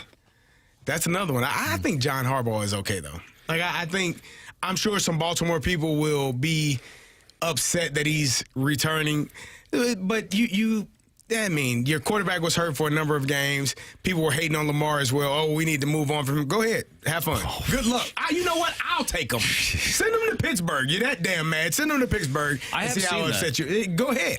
Rumblings of Lamar anywhere. Jackson Do it. being traded. Go ahead and do it. I heard they're just going to cut him. And let me know how your life is afterwards. He does look good in purple. He looks good in black and boy. gold. I'm sure. Everybody does. He'd look good in any uniform. Yeah, he'd look fine in almost any uniform in the league. Absolutely. All right. They don't really get the head thing when it's not cold. Like, I don't know about that. Yeah, Lamar It's his is- thing. It's fine that it's his thing. I just don't get it. Yeah. Like, It's not your thing. I seen him out there like in games where there's like it's a dome, it's not cold, Yeah. and he's wearing it. Like I don't know. The Bengals are retaining Zach Taylor Surprise. and Duke Tobin, the GM. Surprise. So those two remain steadfast there in Cincinnati. Joe Sheehan is retained by the Giants, too, the GM. After you watch that Hard Knocks that Marshy made me watch, I don't even know how that's possible. Yeah. Well, how about they got the video of him being so dead set against drafting Jackson Dart too? Oh, was he? Yeah, he was like, "Well, that's your call, then. You know, whatever you trade. I don't see how a third rounder." Blah, blah, blah. Like, I was just looking at it like 5 minutes ago. The video. Jackson Dart is going to play his way right out of the league in concussion protocol if he doesn't learn how to slide or get out of bounds. Yeah. I wonder if they trade him. I mean, they're going to be up there in terms of a pick for the draft. I wonder if they decide to go in a different direction. There's a lot of teams that need quarterbacks. It really is. That's why I said earlier this year that it's good for the 49ers that Mac Jones is still on their roster for another year. But had he been an unrestricted free agent after what he was able to do in a short period of time there, somebody would have ponied up for him. There's gonna be some intriguing options when it comes to quarterbacks. Like, I'm not saying great, I'm saying intriguing. The Malik Willis is interesting. Yeah. Like he has played well in spot duty. I'm not talking about him as a franchise quarterback. I'm talking about him as a bridge quarterback. For the next guy? You could do a lot worse than Malik Willis. I think he has developed into somebody under Matt LaFleur that can start games in the NFL. I think he has proven that in a small sample size. He definitely looks better than he did in Tennessee. Yes. Whatever that was in Tennessee. You got coaching. Well, that whole organization is a that was dumpster rough. fire. Yeah. Tua Tagovailoa might be another one as well. I don't know if the Miami Dolphins can afford to release him or let him go because they're still going to have to pay a huge cap number. Does Mike McDaniel stay? No. That's the one. I think he is. Have they announced that yet? Because I haven't seen that. How that guy looks like he wants to get fired more than Stefanski did. I think the Dolphins Can you blame him? played better at times. You know, they were in a lot of trouble earlier in the season. I think they got better as the season went along, and running the football helped with that. Devon Achane had a really good year. I think they are. I wouldn't be surprised if they kept Mike McDaniel. Well, it sounds like, if he hasn't been fired yet, it sounds like they will keep him, and the decision has been made that it was either him or Tua, and they proved that they can win a football game without him. I think Tua's gone, and they pull a Russell Wilson with him in Denver. He cannot be the quarterback. He can't. Yeah. He's not good anymore. Does any quarterback outside of Jonathan Gannon Any head coach? surprise? Head coach. Thank you. I was like, I don't think I can play anymore. Yeah, I don't think so either. Although Phillip Rivers, That's a good point. any head coach that has been fired Are you guys surprised? I was surprised with Pete Carroll. Like I said, one season. I know it wasn't great, but You're going to have the number 1 overall pick. it's you knew it was one a rebuild. season. Yeah. But I would have to assume that had to do with, him wanting Geno as opposed to maybe Sam Darnold or one of these or Shedeur Sanders or whatever. I don't know that, but I would assume that it had something to do with Geno Smith being your quarterback as opposed to literally anyone else. Yeah. And that probably had something to do with it. I wasn't very surprised with Pete Carroll. I was kind of on the fence with it to begin with. I wondered if the game had maybe passed him by a little bit. No offense to him, but I mean, Why is that, Jamie? because he's an old man. It's 2026, and you see what he's doing? New year, new you, huh, Jamie? You're on board, aren't you? So- why did you say that? Because he's an older gentleman? I said, He admitted he admitted is. it. All right. Hey, high Like five. he really Hey, here's a- is. Yeah. And so some of the things that may have been protocol or what he did before may not be the same way now. It didn't seem like he was very in touch with some of the players. Like it felt disconnected from the very beginning. To see that it was an absolute failure and he picked, the wrong guy to be a quarterback, like all that to me, there might be other things that we don't know that happened throughout the year where it's like, oh my gosh, like this guy's a nightmare. I wasn't surprised to see that. It would be smart, and hear me out on this because I think people, maybe even people in this room, will disagree with this, but I think it would be smart for a team that is about to hire an inexperienced head coach to bring in Pete Carroll as a assistant head coach. Yeah. The Rams did that with McVay and Wade Phillips. McVay had never been a coach before. He was the youngest guy, had no idea. He had been a coordinator, and that was it. And they attached him to Wade Phillips. And Wade Phillips helped coach Sean McVay. Yeah, but that was the perfect setup, okay? I don't think Pete Carroll is capable of being Not being second the fiddle. guy. Yeah, like I think his ego and his personality, no offense to him, is too much. So the young coach, he'd be overbearing almost. If he was willing, if he wants to keep coaching at this level, and I agree with you, Jamie, you're right. Pete's bombastic and great dude, big personality. Pete's world. If he were willing to, because he wants to stay coaching the NFL, he knows he's not going to get another head coaching job. I think it would be smart to attach him to, again, somebody that he could work with. I don't hate the idea. I actually like the idea of an elder statesman. Because who's coaching these coaches? Learning from somebody else, but it has to be someone who's in the background and break glass in case of emergency, rather than I'm going to tell you how to do all this so that you coach the way I coach. Which, if that's the case, why did we fire that guy? Or why, you know what I'm saying? Yeah. Leslie Frazier, by the way, is it's the same idea in Seattle. Yeah. They hired Mike McDonald. He'd never been a coach before, and they hired Leslie Frazier, who's a ton of experience. Not a great head coach. Sorry, Marsh. I think you almost good had the guy, team. though. Yeah, the team on Leslie's the a good cusp of guy. a Super Bowl. There you go. Really good guy. Was that him? Was it? No, I don't think so. Maybe you're right. Either way, great guy. Well liked, well respected, and they hired him as an assistant head coach to McDonald. I think it's worked out. All right, Fastlane on 101 ESPN. Let's go to part one of our Sports Six Pack. So if you have a question for us, send it into the Air Comfort Service text line at 314-399-9646. Part one of the Sports Six Pack next.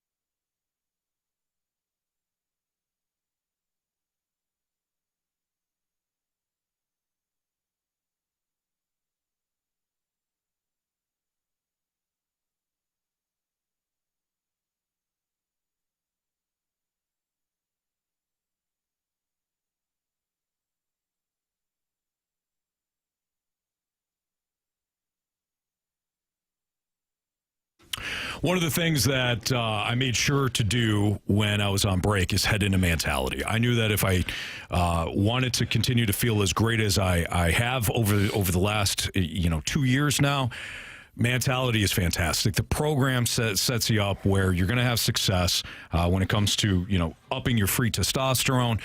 If you're constantly dragged down, if you're constantly like, what is the solution here? I don't even have the drive to get into the gym. go down and see Mentality, especially at the new year. You want to get into the gym and whatever, you just don't have that motivation. You continue to pack on the belly fat.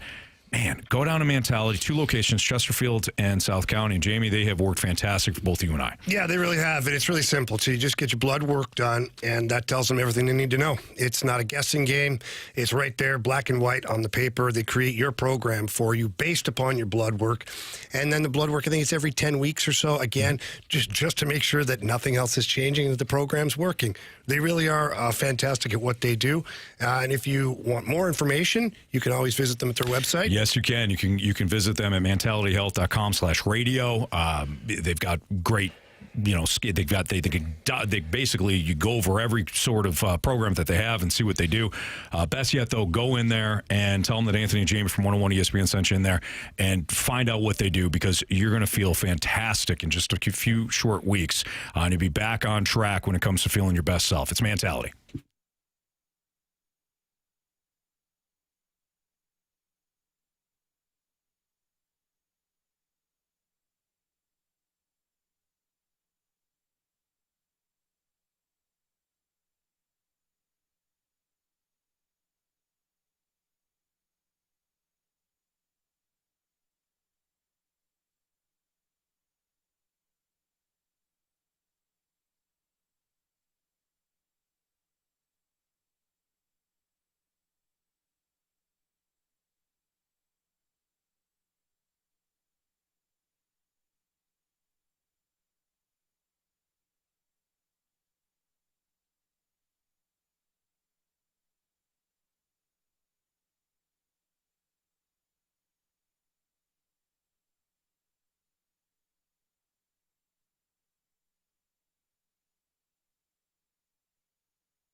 ESPN Sports Center. I'm Andrew Marsh. It's time for a Sports Center update brought to you by Saliga Heating and Cooling. Jim Montgomery, Blues head coach, will join us at 4:30, so stay tuned for that. The Blues have a couple of days off. They'll take on the Chicago Blackhawks on Wednesday. Coming up next, we have our Sports Six-Pack, so get your questions into the Air Comfort Service text line 314-399-9646. Part 1 of the Six-Pack is next. I'm Andrew Marsh, and the Sports Center update is brought to you by Saliga Heating and Cooling. clean. A Daikin Heating and Air Conditioning dealer.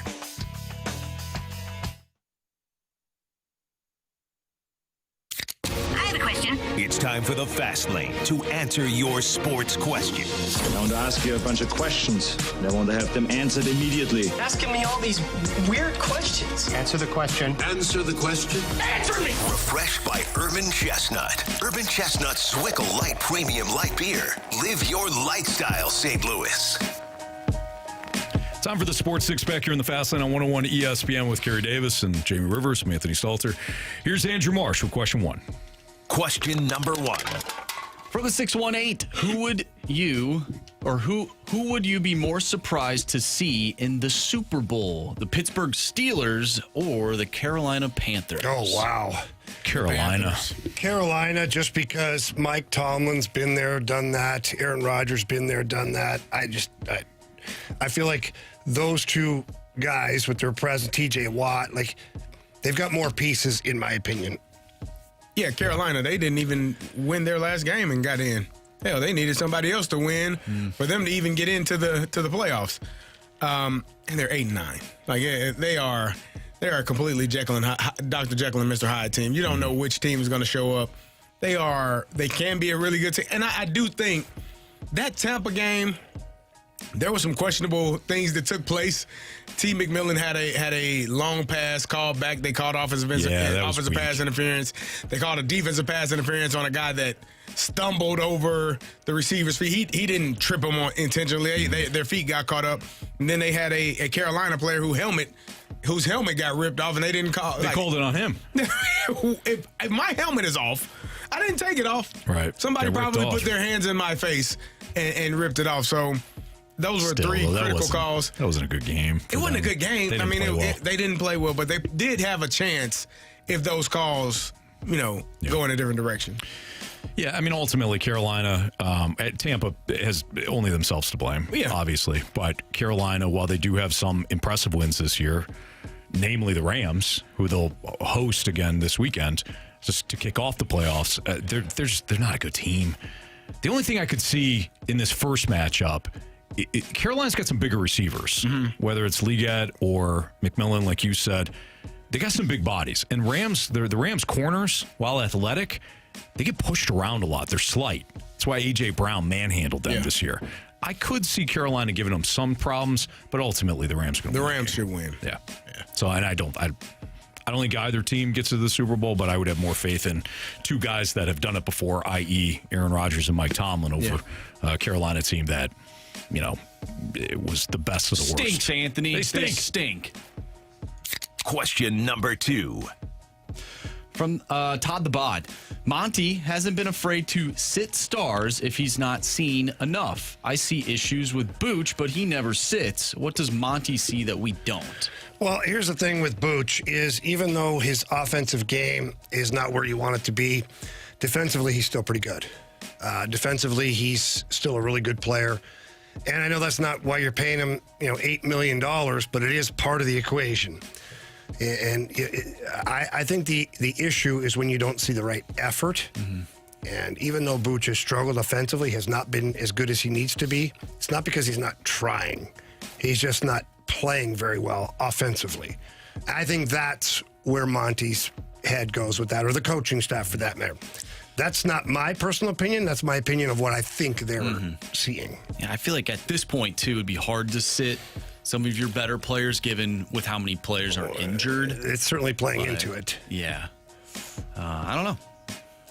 Hopefully they just play better. That'd be nice. Question number 3. From the 217, is Kurt Cignetti the next Nick Saban? No. Nick Saban is the only Nick Saban. Like, nobody is. You got to win. You got to win one. Multiple championships. I mean, win one, and then we can. Not even one. You got to win multiple. I will say this, though. Listening, like all 4 of these coaches that are in the Final Four, all coached under Nick Saban. That they all learned under Nick Saban. And listening to Kirk Cignetti talk about it, he said he learned more in his first year with Saban than he did in 23 years as an assistant. So there's something about Nick Saban, and he learned more about how to run a program, or a program, as we like to say here.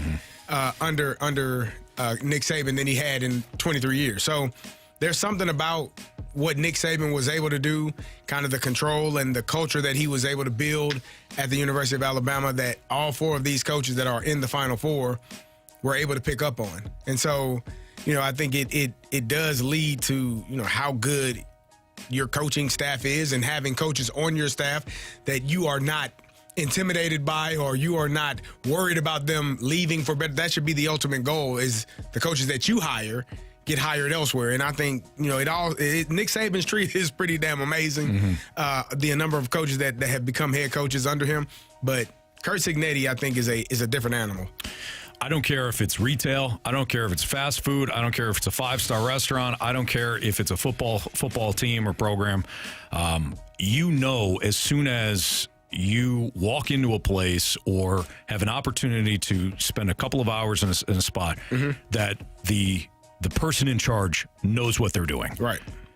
You feel it. It's different. You're impressed almost immediately. You walk away with wow, I feel pretty good about life. Pretty cool. Whatever they're doing, they know what they're doing. Yeah. And that is what we can observe from afar with Curt Cignetti. Yeah. So whether or not he's going to be the next Nick Saban, CD nailed it. I mean, you got to win a championship, let alone the 400 that Nick Saban won. You got to get to the championship. Yeah, get to the championship first. Yeah, well said, Marsh. But ultimately, the Indiana Hoosiers are in unbelievable hands. That's with Hoosiers! With Curt Cignetti. Part 2 of the Sports Six Pack next.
time for the Fast Lane to answer your sports questions. I want to ask you a bunch of questions. I want to have them answered immediately. Asking me all these weird questions. Answer the question. Answer the question. Answer me! Refreshed by Urban Chestnut. Urban Chestnut Swickle Light Premium Light Beer. Live your lifestyle, St. Louis.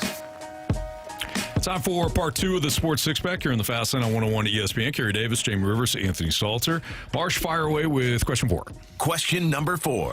All right, from the 314 with the Avs, Stars, Wild, all really good teams in the Central. Why should the Blues fight to be the James Madison of the playoffs? Is it better to sell Falk, Shin, and Benner and focus on the draft? These questions about trades and stuff like that, I understand the question, but you're too early. You're too early on it. Like, the Quinn Hughes trade was a massive hockey trade. You don't have a Quinn Hughes on your team, and you're not going to be trading for a Quinn Hughes. You don't have the capital to send to somebody else for a player like that. So the sweet spot for any of those players that you mentioned, if they are going to move on from it, is right at the deadline. And when the deadline comes around, you'll know for sure where your team is. You'll either be locked in a playoff spot or right there, or you'll be so far out of it that it's a very easy decision to make. Right now, it's just premature. And I know people get excited, or they get stressed out, or they get intense about these situations. Trade this guy, get rid of this guy, do this.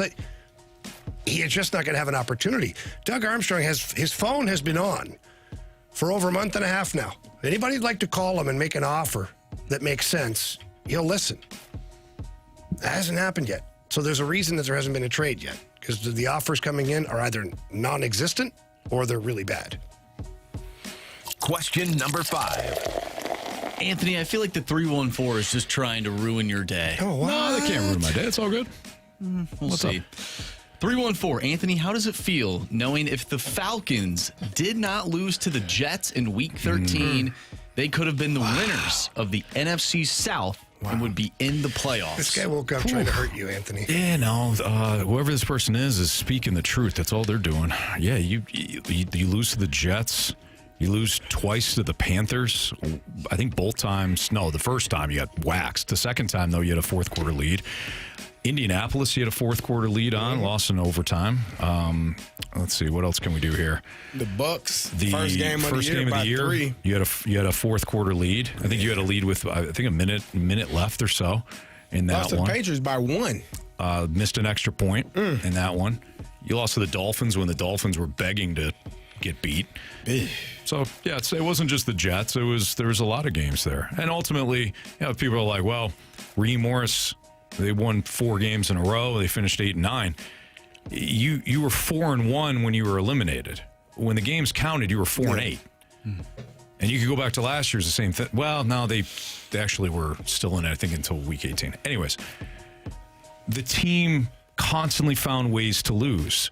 In literally every game, save for, I think, 2, you had a special teams miscue. And what I mean by that, missed extra point, missed field goal, blocked punt return for a touchdown, kickoff return for a touchdown in every game. And Raheem Morris is like, special teams coordinator's fine. Yes, you beat the Jets, you're probably in the playoffs, but you don't lose twice to the Panthers. Don't blow the game against the Patriots, Colts, etc. Anthony, I feel your pain. If the Vikings would have simply not let Devin Duvernay return the kickoff, which set the Bears up in Week 10 to kick a game-winning field goal, you're in it. The Vikings win the division. It's crazy. They win the division, which the Bears would have been 10-7. Vikings would have been 10-7. And they would have had tiebreakers. They would have won the division to be the 3 seed. Every game matters. But that's kind of the point, though, right? Details matter. Details matter. Especially in an investigation. That's right. And the show that Carey has... Have you? What? Wait, what? You've been watching it? Started watching it. Yes. Started watching it. I like it. Like it a lot. Your season 1? Yep. Okay. That's the biggest news of the day. That's awesome. New year, new Carey. Wow. Proud of you. That's fantastic. One of these days, Carey's going to guess the singer right, too, for a song. Rob One of these Stewart. days. Well, I was close. No, you weren't. He's a white guy. What do you say? We all look alike? Probably. It all sounds alike to me, I guess. Wow, Carey. Let's be honest. We're all being honest I today. had no clue that. It's a new fast those lane. people- What was the name of the group? Fine Young Cannibals. What's the song? How's the song go? You sing it. You were I singing. forgot it. She drives me crazy. She drives me crazy. Ooh, ooh. Yeah. I thought that was Rod Stewart. No, it's not. The funny thing is, and this was in the office before the show. So Carey is singing that song. You probably heard it In the hallway. because they play songs at our sister stations. And Jamie goes, name the band or whatever. And Carey was struggling, didn't know it. He goes, Rod. Rod something. Yeah, then you know Rod. And Carey goes, hey, Rod, who am I thinking of? I go, Rod Stewart? Yeah.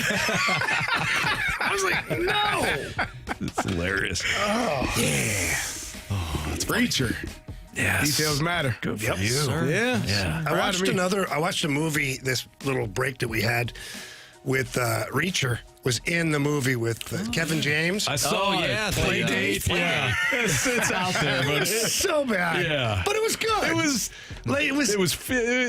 so bad that it was kind of good. Yeah. They're in the ball pit. Did you see that? I've He's seen clips of basically it. Reacher, Yeah. but like Yeah. a weirdo He's been Reacher. typecasted. Right. Can't imagine It why. was- The it guy's was big fun. as a house. Big, huge fella. Yeah, Goodness. It's insane. Question number 6. All right, before we get to the gauntlet, important question from the water boy. We set the line for Cardinals trading players at 4. How many times will one of Jamie's kids call him during the show in 2026? We're already like, I'm already dealing with stuff right now. I mean, whatever. I don't understand it. The only They one don't know what you do from 2 to 6. The only Jimmy. one that knows what I do is Carson. And I don't even know if she understands the hours because she's working now. So she can't like call me and bug me during working hours. But has she ever, in her defense, as Her Carson? and Braden Carson's probably Jamie's not. firstborn. Yeah, Braden is one of the boys, one of the twins. He doesn't call, but I don't think he knows how to work a phone. Like father, like son. Oh, no, this is worse. I actually try.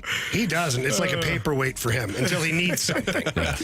And then Ashton and McKinnon are, they're just continuously confused with my hours. McKinnon especially, it's almost like clockwork. As soon as she gets out of school, like 2:15, 2:30, phones ring. I'm like, oh, I'm on the air. Like, what?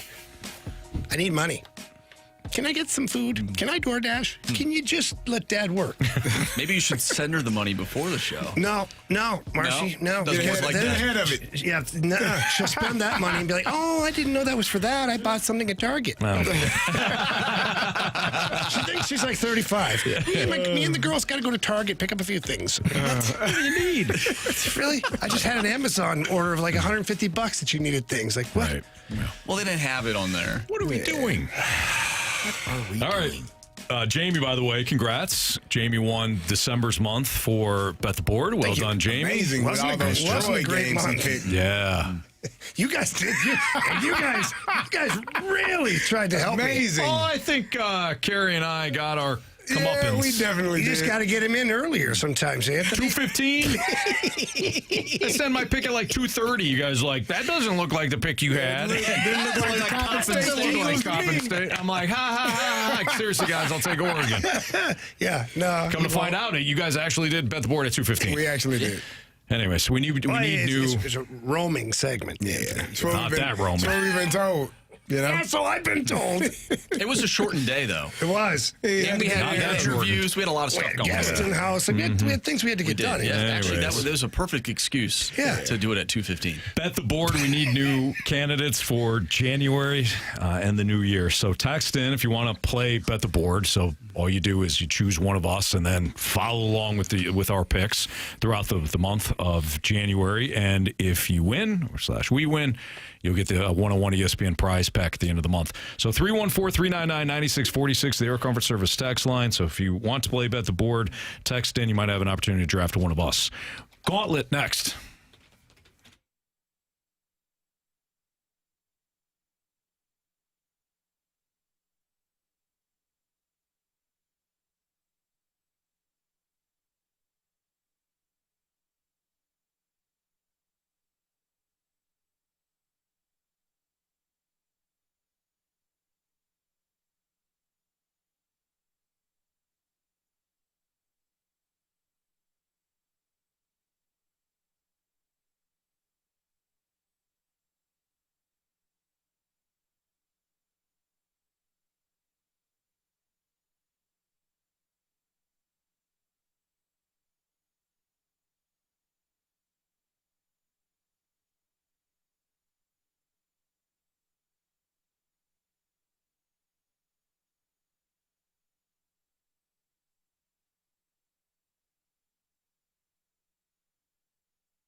4 categories, 1 challenger. Can you survive the gauntlet? Brought to you by Blue Note Roofing. Roofing, siding, and gutters. Visit BlueNoteRoofingSTL.com for a free inspection. 403, your time check brought to you by Clarkson Jewelers, an officially licensed Rolex jeweler. Time for the Gauntlet here in the Fast Lane with Carey Davis, Jamie Rivers, and Andrew Marsh. I'm Anthony Stalter, and the first contestant in the Gauntlet for 2026 is Chris. What's up, Chris? What's going on, guys? Not much. Appreciate you joining us. Thanks for listening. Happy New Year to you. Who would you like to take on in round 1? Carey Davis. Good luck, Chris. Thanks, Sam. How you too? Thank you. Good job, Carey. I appreciate it. Jamie called that, by the way. Jamie said Good luck, Chris Carey. is going to choose Carey. And he did. All right, Chris, go ahead and tell Andrew Marsh to spin that wheel. We'll find out what category you get. Marsh, spin the wheel, man. All right, here we go. Chris, what are you hoping for? I'll tell you after the wheel's done. Fair enough.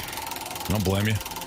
Although that wheel, by the way, the wheel always kind of dives into people's souls, Jamie. What do we got, boys? Oh, very close. Today it is random. Oh, what are you hoping for, Chris? That's why I didn't say anything. We're hoping for random?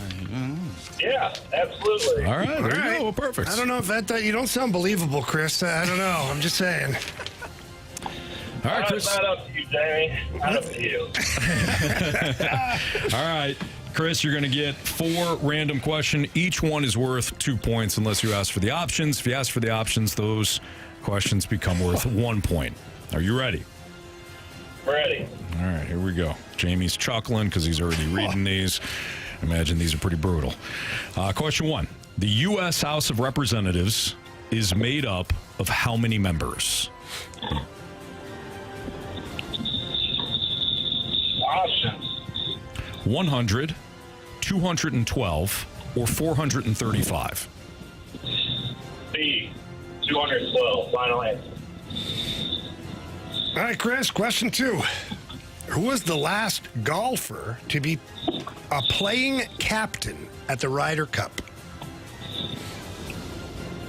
Don't know. I'll take the options. All right. Was it Jack Nicklaus, Tom Watson, or Arnold Palmer? Go big again, Tom Watson. Final answer. Question number 3. For nearly 140 years, the Tournament of Roses parade has taken place where? We need the exact city, please. I need some exact options, please. You would like the options? Yes. Is it Pasadena, Inglewood, or San Jose?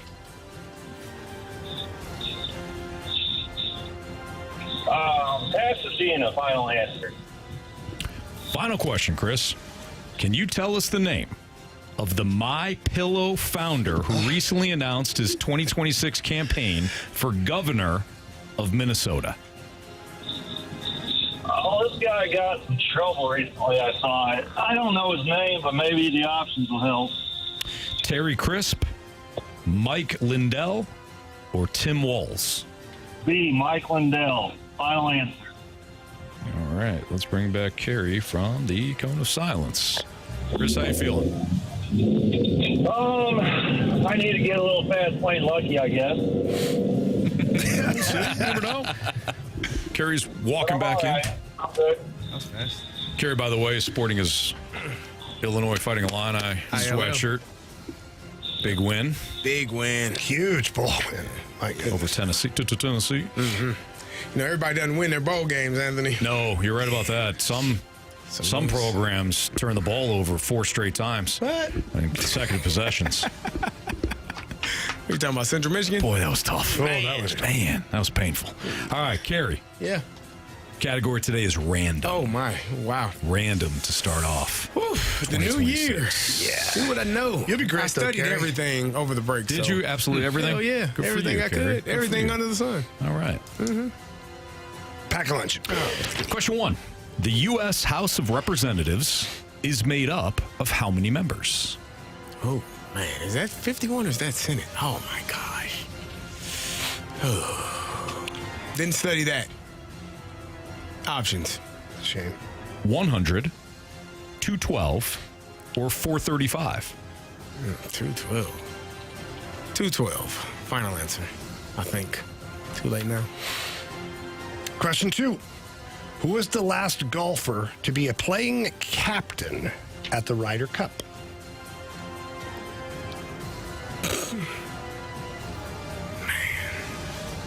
I want to say Tiger Woods. The last golfer. Last playing captain. Hell, I know. Rory. Options. Was it Jack Nicklaus, Tom Watson, or Arnold Palmer? Oh, man. Sheesh. This guy love that drink. Give me the Arnold Palmer. Final answer. Thank you. Sorry. Okay. Marshall was looking at me. Well, just making sure. Question number 3. For nearly 140 years, the Tournament of Roses parade has taken place where? We need the exact city, please. Oh, man. It's in California. What is the name of the damn city? Oh, my gosh. I was just there. It starts with an A? No. Oh, this is going to bother me. Anaheim. Is it Anaheim? Is it Anaheim? Ooh. Yep, that's where my brain is. Anaheim. Tournament of Roses, you say? Is that what you said, Marshy? Tournament Can of you read Roses. it one more time so I can make sure that I... For nearly 140 years, the Tournament of Roses parade has taken place where? This guy's Anaheim, I believe. Anaheim. Ooh, I'm going to be so mad. Final answer. All right, question 4. Can you tell us the name of the MyPillow founder who recently announced his 2026 campaign for governor of Minnesota? I think I can if I get the options. Please. Terry Crisp, Mike Lindell, or Tim Walz? Nope, didn't know any of those. I thought it was Jim.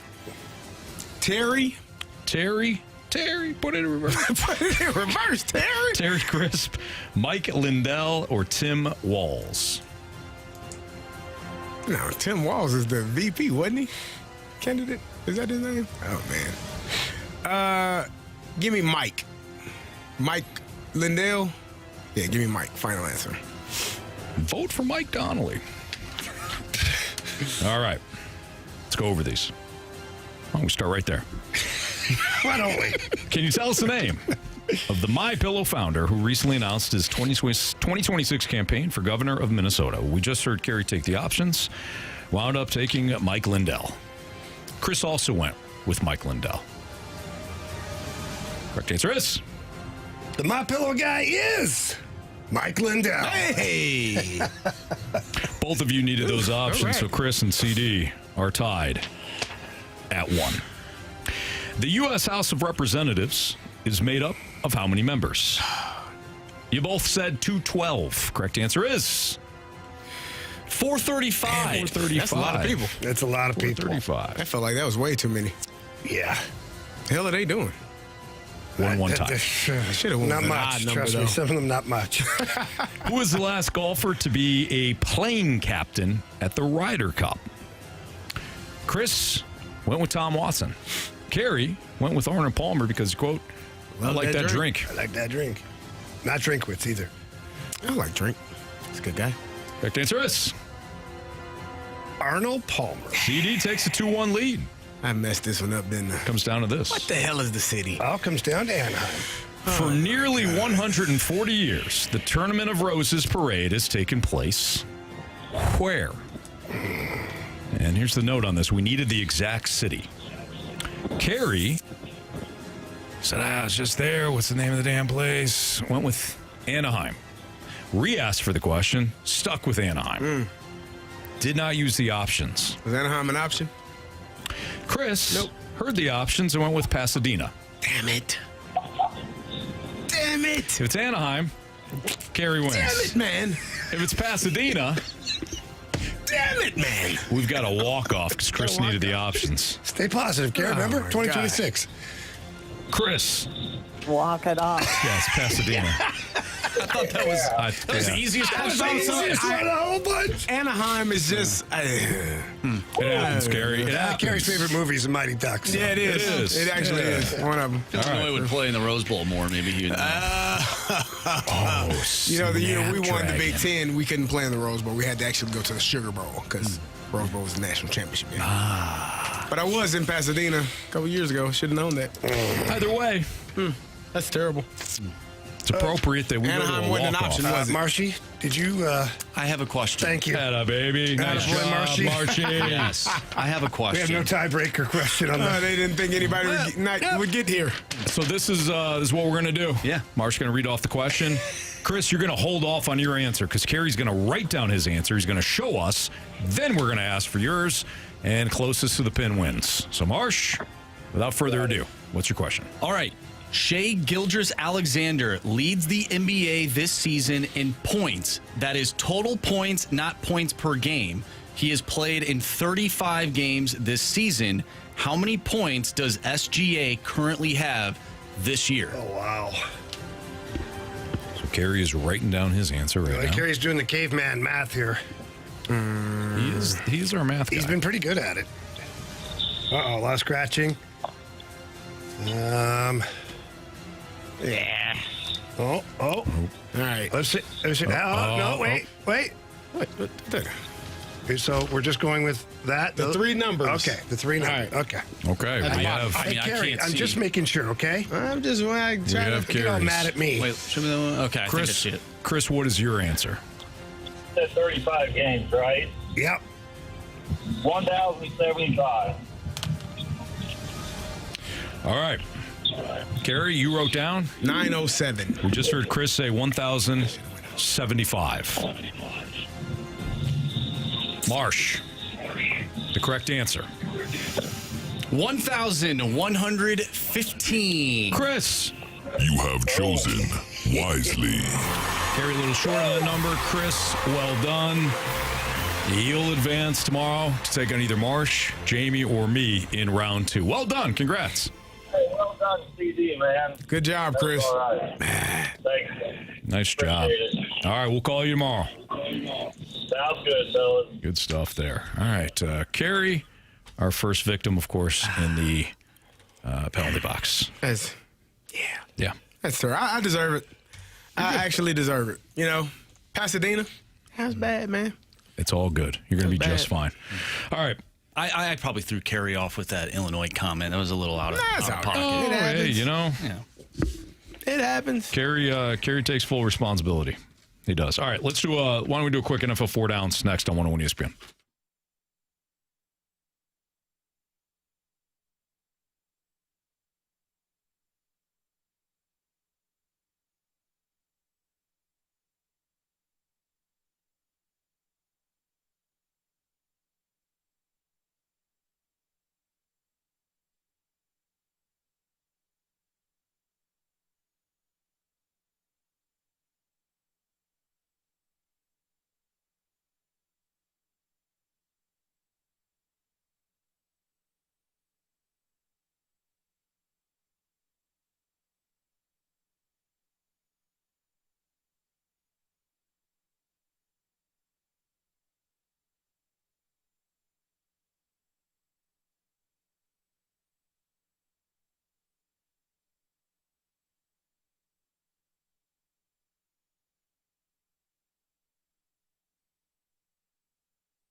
Jamie, as a lot of listeners know, or actually you and I know, if you call our guy Stewie with a jam maybe you might be in, he's likely to save you a bunch of money. And I know, Stewie, that's exactly what happened with a recent 101 ESPN listener that called you. Anthony, you know what? People think about different ways you can save money. Your home is the biggest financial ticket that you're ever going to have to pay for. Here's a way to save a lot of money. For mortgages, all the beginning payments are interest, all the end payments are principal. So we took an ESPN listener. He had 29 years left on his loan. We reduced it to 20 years. His payment actually went down $170. He saved over $200,000 in interest. That is a huge amount of money. Made us faster. His house is getting paid off quicker. He's going to end up retiring with no debt. This could be you if you give us a call. But you got to give Stewie a call. That's the thing. And whether you're purchasing a new home, consolidating debt, or like Stewie just did, refinancing a house, or even just you want a new strategy, just give him a call. His phone number, his personal number is 314-324-4440. Again, 314-324-4440. Give him a call. If he doesn't take your call, he'll call you right back. That's what he does. Or you text him, he'll text you right back. But you do have to pick up the phone and call our guy, Stewie. And if you can't remember that number, Anthony? You can always Google the bagel loan. Thanks, Stewie. Have a good night, guys, and Happy New Year. NMLS number 226715.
Rapid fire NFL 4 downs ahead of Jim Montgomery, who will join us at the bottom of the hour. Marsh, go. First down.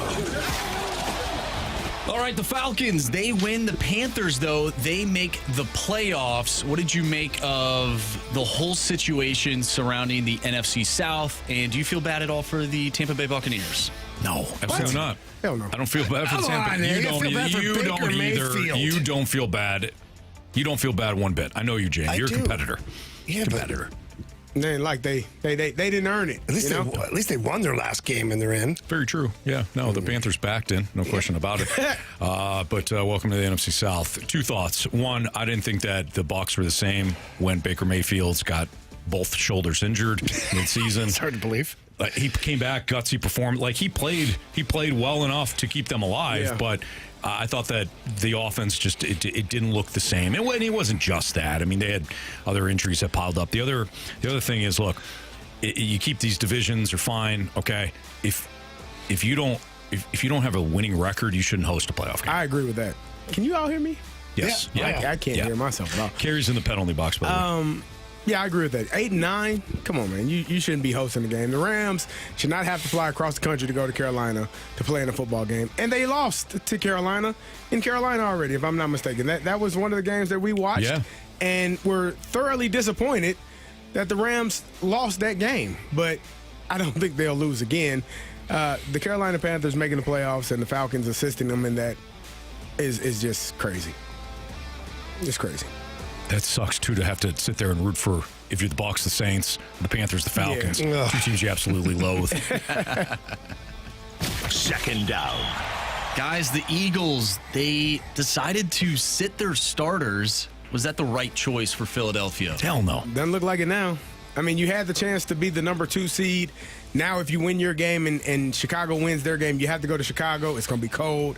It's not a home environment. Whereas if you'd have played your players and just played the game the right way and played it out, the Bears lost, and they lost to the Lions. I think the Eagles were going into that game with the mindset that the Bears were at home and they should have beat the Lions, and unfortunately it went the other way, and now you're sitting at the 3 seed as opposed to the 2 seed, which also impacts, home playoffs, because the Seattle Seahawks, in my opinion, are not guaranteed to win and make it to the NFC Championship game. You could actually host the NFC Championship game at home if you were the number 2 seed. You still can as a 3 if Seattle loses. I thought it was a bad move. Yeah. I thought they should have played their starters. They probably would. I mean, Washington was all banged up. Mm-hmm. Josh Johnson has started another game. They nearly almost won with the backups. Yeah. So had they just played their starters, they could have started pulling guys in the second half and would have been fine. And like you said, CD had an opportunity to improve your seeding. Instead, you gambled that the Bears were going to beat the Lions. They didn't, and it cost you. Yep. I just don't like the mindset. I don't either. I don't like the mindset of we're just going to go in there and we don't really care. Here's our second, third stringers. And I understand it to a degree because you want people to be healthy. You got a home game regardless in the first round. Like that wild card game where it shifts is if, and truthfully, I mean, they could lose, the Bears could lose to the Packers. So you still have a chance, but I think to make it easier for yourself, if you were the 2 seed, it makes life a little bit easier. Yeah. For me, it's a frame of mind. Go in there, wax them in the first half, sit everybody in the second half. Third down.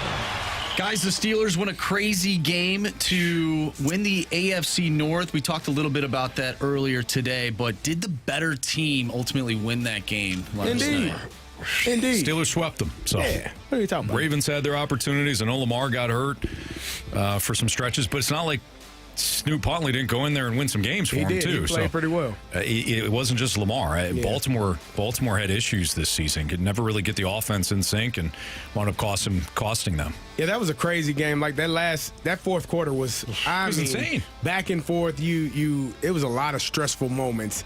Zay Flowers scoring on a couple of those touchdowns. Easy walk-in touchdowns was crazy. But Isaiah Likely, incredible catch on 4th and 7. Very good.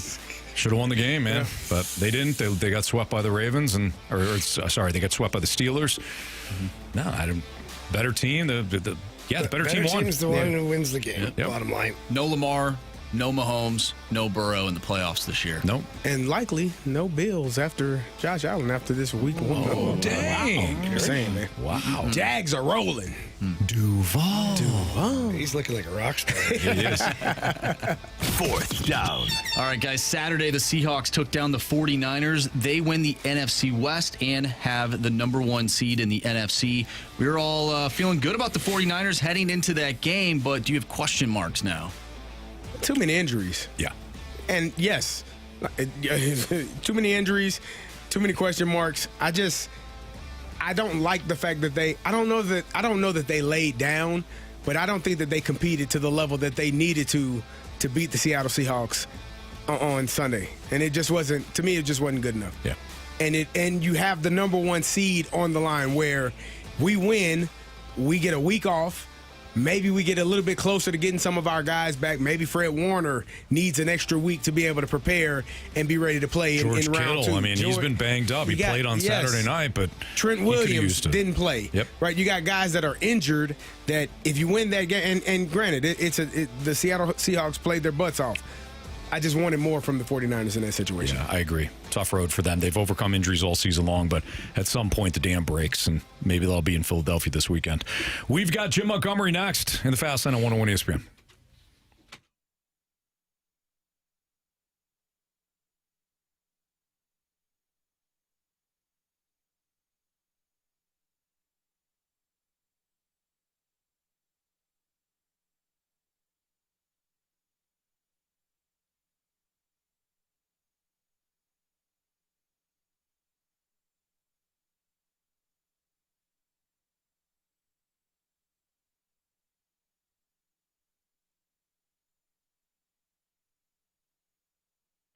Urban Chestnut has launched their Zwickle Light. It is awesome. We went on a little bar tour here just not too long ago, and everywhere we went, people were loving it.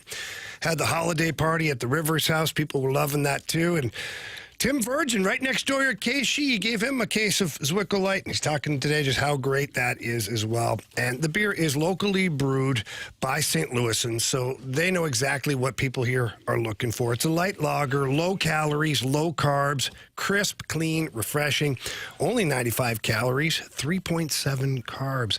And it's really a beer that it's an anytime beer. Whether you're watching a football game, the Blues game, having a birthday party, or just sitting back and relaxing on a Sunday afternoon, Zwickle Light is the perfect beer for you. It's the unofficial beer of St. Louis hockey. It's the only beer the Rivers House is drinking these days, and we want you guys to do the same. So please get out there, pick up some Zwickle Light. And for any other information on Urban Chestnut, go to urbanchestnut.com. Again, that's urbanchestnut.com. Keep it light, keep it local.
.101 ESPN Sports Center. I'm Andrew Marsh. It's time for a Sports Center update brought to you by Saliga Heating and Cooling. Your St. Louis Blues are winners of 2 in a row. We're going to talk with Blues head coach Jim Montgomery next right here in the Fast Lane, so stay tuned. I'm Andrew Marsh, and the Sports Center update is brought to you by Saliga Heating and Cooling, a Daikin heating and air conditioning dealer.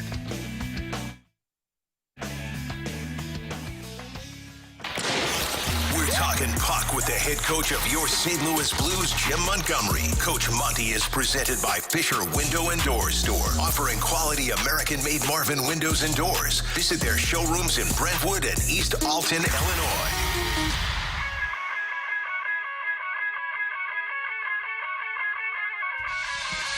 It's Fastlane on 101 ESPN with Carey Davis and Jamie Rivers. I'm Anthony Stalter. Let's head to the Collier and Thompson phone line. We're joined by the head coach of your St. Louis Blues, Jim Montgomery. Monty, great to hear from you again. Happy New Year to you. Boys, it's good to be back. Happy New Year. Absolutely. Happy New Year, Coach. And so far, team undefeated in the new year. It's got to feel pretty good. It does. I love the glass half full attitude, Ribs. I love it. Coach, you had two big games on the weekend, Vegas, Montreal. You know, in going over those games, analyzing them or watching them back in the office and things like that, what are some things that you saw from your team that you really liked? Well, I'll start with the Vegas game. I like the way we transitioned at both ends of the ice. I thought we were above Vegas. I thought we made it hard for them, who's a real good team off the rush, to get good looks. We only gave up 2 odd man rushes, and we had 7-4. And I like the way that we were able to pull out the win down the stretch after they had tied it up in the third. And then conversely, the next night, we're playing a team that hadn't played the night before or the day before like we had. And we started the game off pretty good. And I just like the way we managed the game. Like, we didn't beat ourselves. We made them have to come and go through us. Our goaltending both nights was fantastic. And then in the third, I really liked the way with a 2-0 lead that we maintained that 2-0 lead. And our goaltender had to be good at times, but he didn't have to save the day the entire period. Coach, when it comes to, this season, you start off slow, and then, of course, the injuries start to pile up. What's been the biggest coaching message for you to your team? With all some new guys coming in and out, like, what has been the biggest coaching point for you when it comes to speaking to your team, basically whoever's in front of you in the locker room? Yeah, I think it's been about being patient. And what I mean by patient is managing the game. We haven't had the weapons in the last month and a half that we usually have up front. And, if we're patient, our habits and details are really good, we're going to give ourselves a chance to win every night. And now that we're close to being healthy again, we're only 3 guys away still. We're getting close to being the team that we think we can be. And the hidden, the icing on the cake from all this is that we've gotten a lot of games played because of the injuries to a lot of different forwards playing more minutes. Some forwards like Stenberg and Dvorsky coming up from the minors and playing important minutes, getting Berggren, another talented player. And now we feel like we have more capabilities when we do get healthy. Coach, talk to me about Berggren and what you've seen from him since he's come over. Were you expecting this play, or has he been a pleasant surprise for you? Yeah, he's been a pleasant surprise, and the longer he's been here, he started off great, then he had some average games and came out of the lineup, and he's gone back in, and we've asked him to do a couple of things, and he's been a much more complete player who has the offensive capability of making us more dangerous. Coach, I want to talk to you a little bit about Otto Stenberg, just because I'm fascinated. This is a guy we talked about coming out of training camp, and he kind of had a little dip towards the end of training camp, went down to the American Hockey League, and took him a while to get going.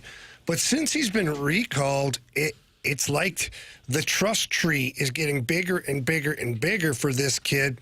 I mean, we see him at the end of the game out there, 5-on-6 in 2 different games. What is it about his game that has you guys trusting him so much? I think it's just his positional play, his understanding of the most dangerous area. He doesn't leave. He doesn't run out of position. He maintains his area.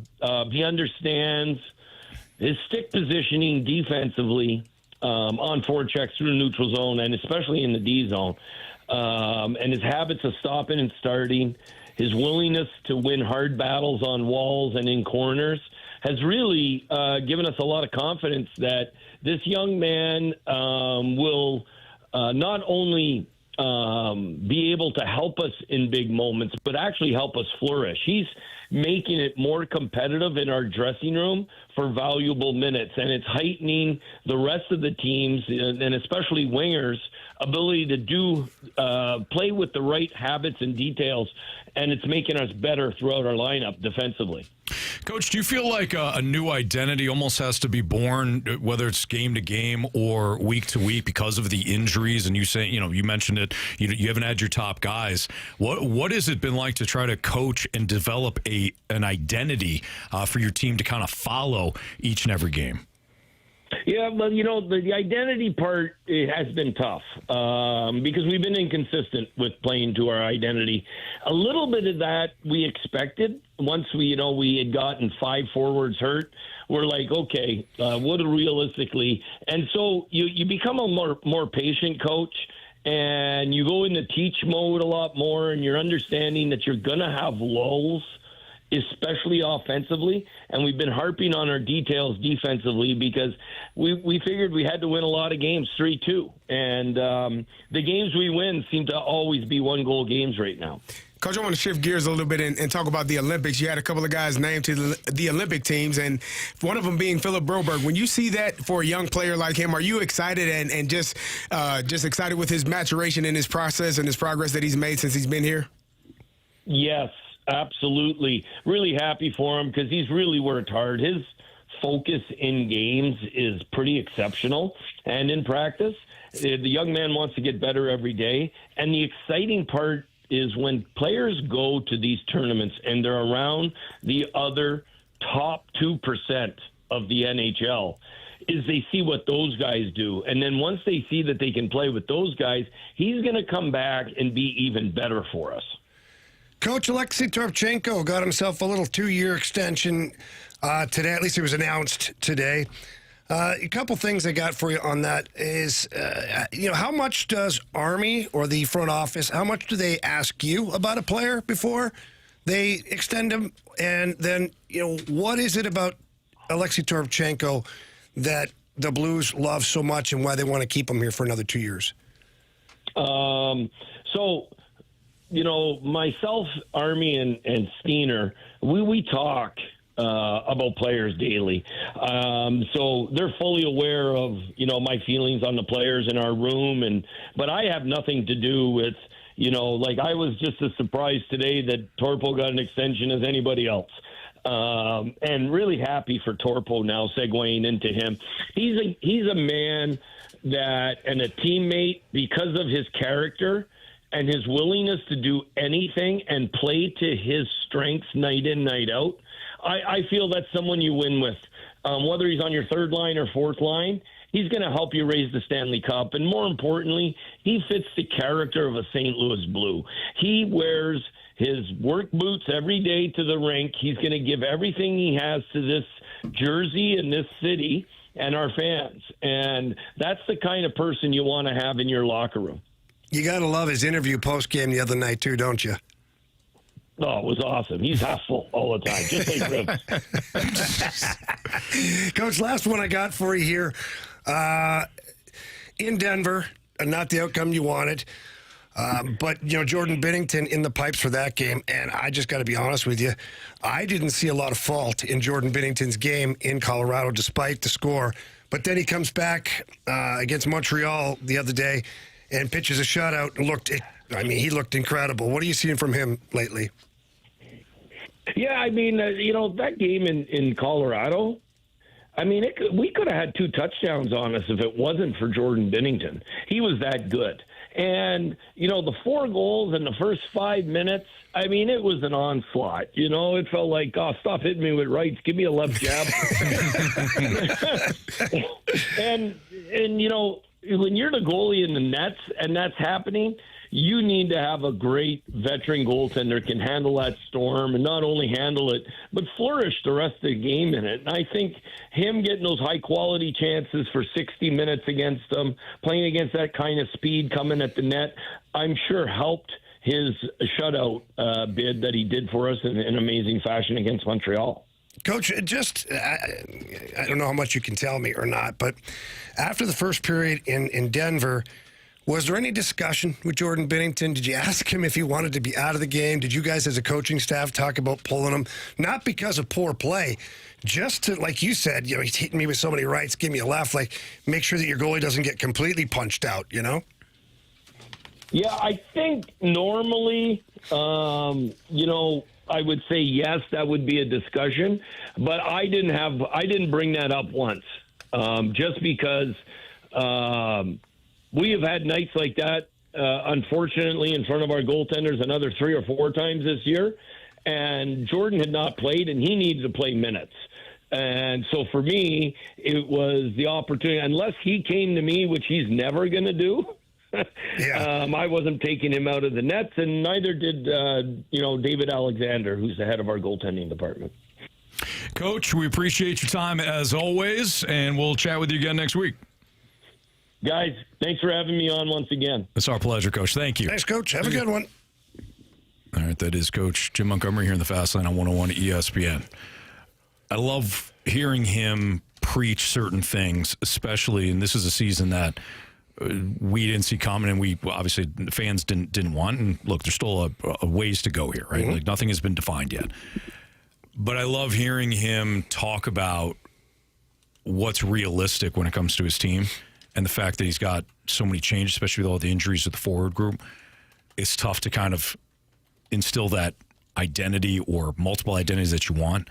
But him preaching patience and letting the game come to you, that's got to be tough as a player and as a coach, quite frankly, when the expectations were, you're going to make the playoffs. Mm-hmm. Like, that's the expectation. Build off of what you did in Winnipeg last year. And it's been completely flipped on its head. And Monty has just had this practical approach, and he's kept it steady, and he is the right man for the job, no matter how this ends. Yeah, and don't be fooled here.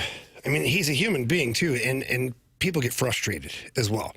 And especially when I would call Jim Montgomery a high-profile coach in the NHL. And I guarantee there's days and moments where there's frustration, but you are the leader of the group.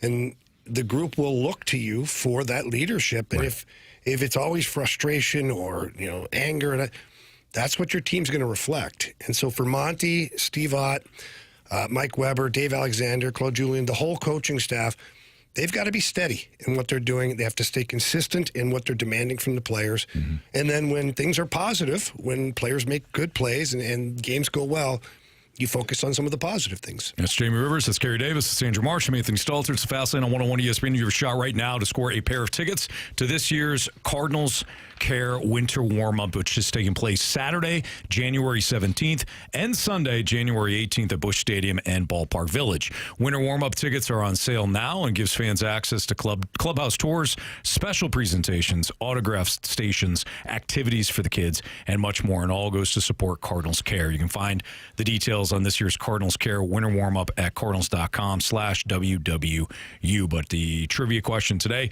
as we know, Wilson Contreras traded to the Boston Red Sox. Part of the deal, Hunter Dobbins.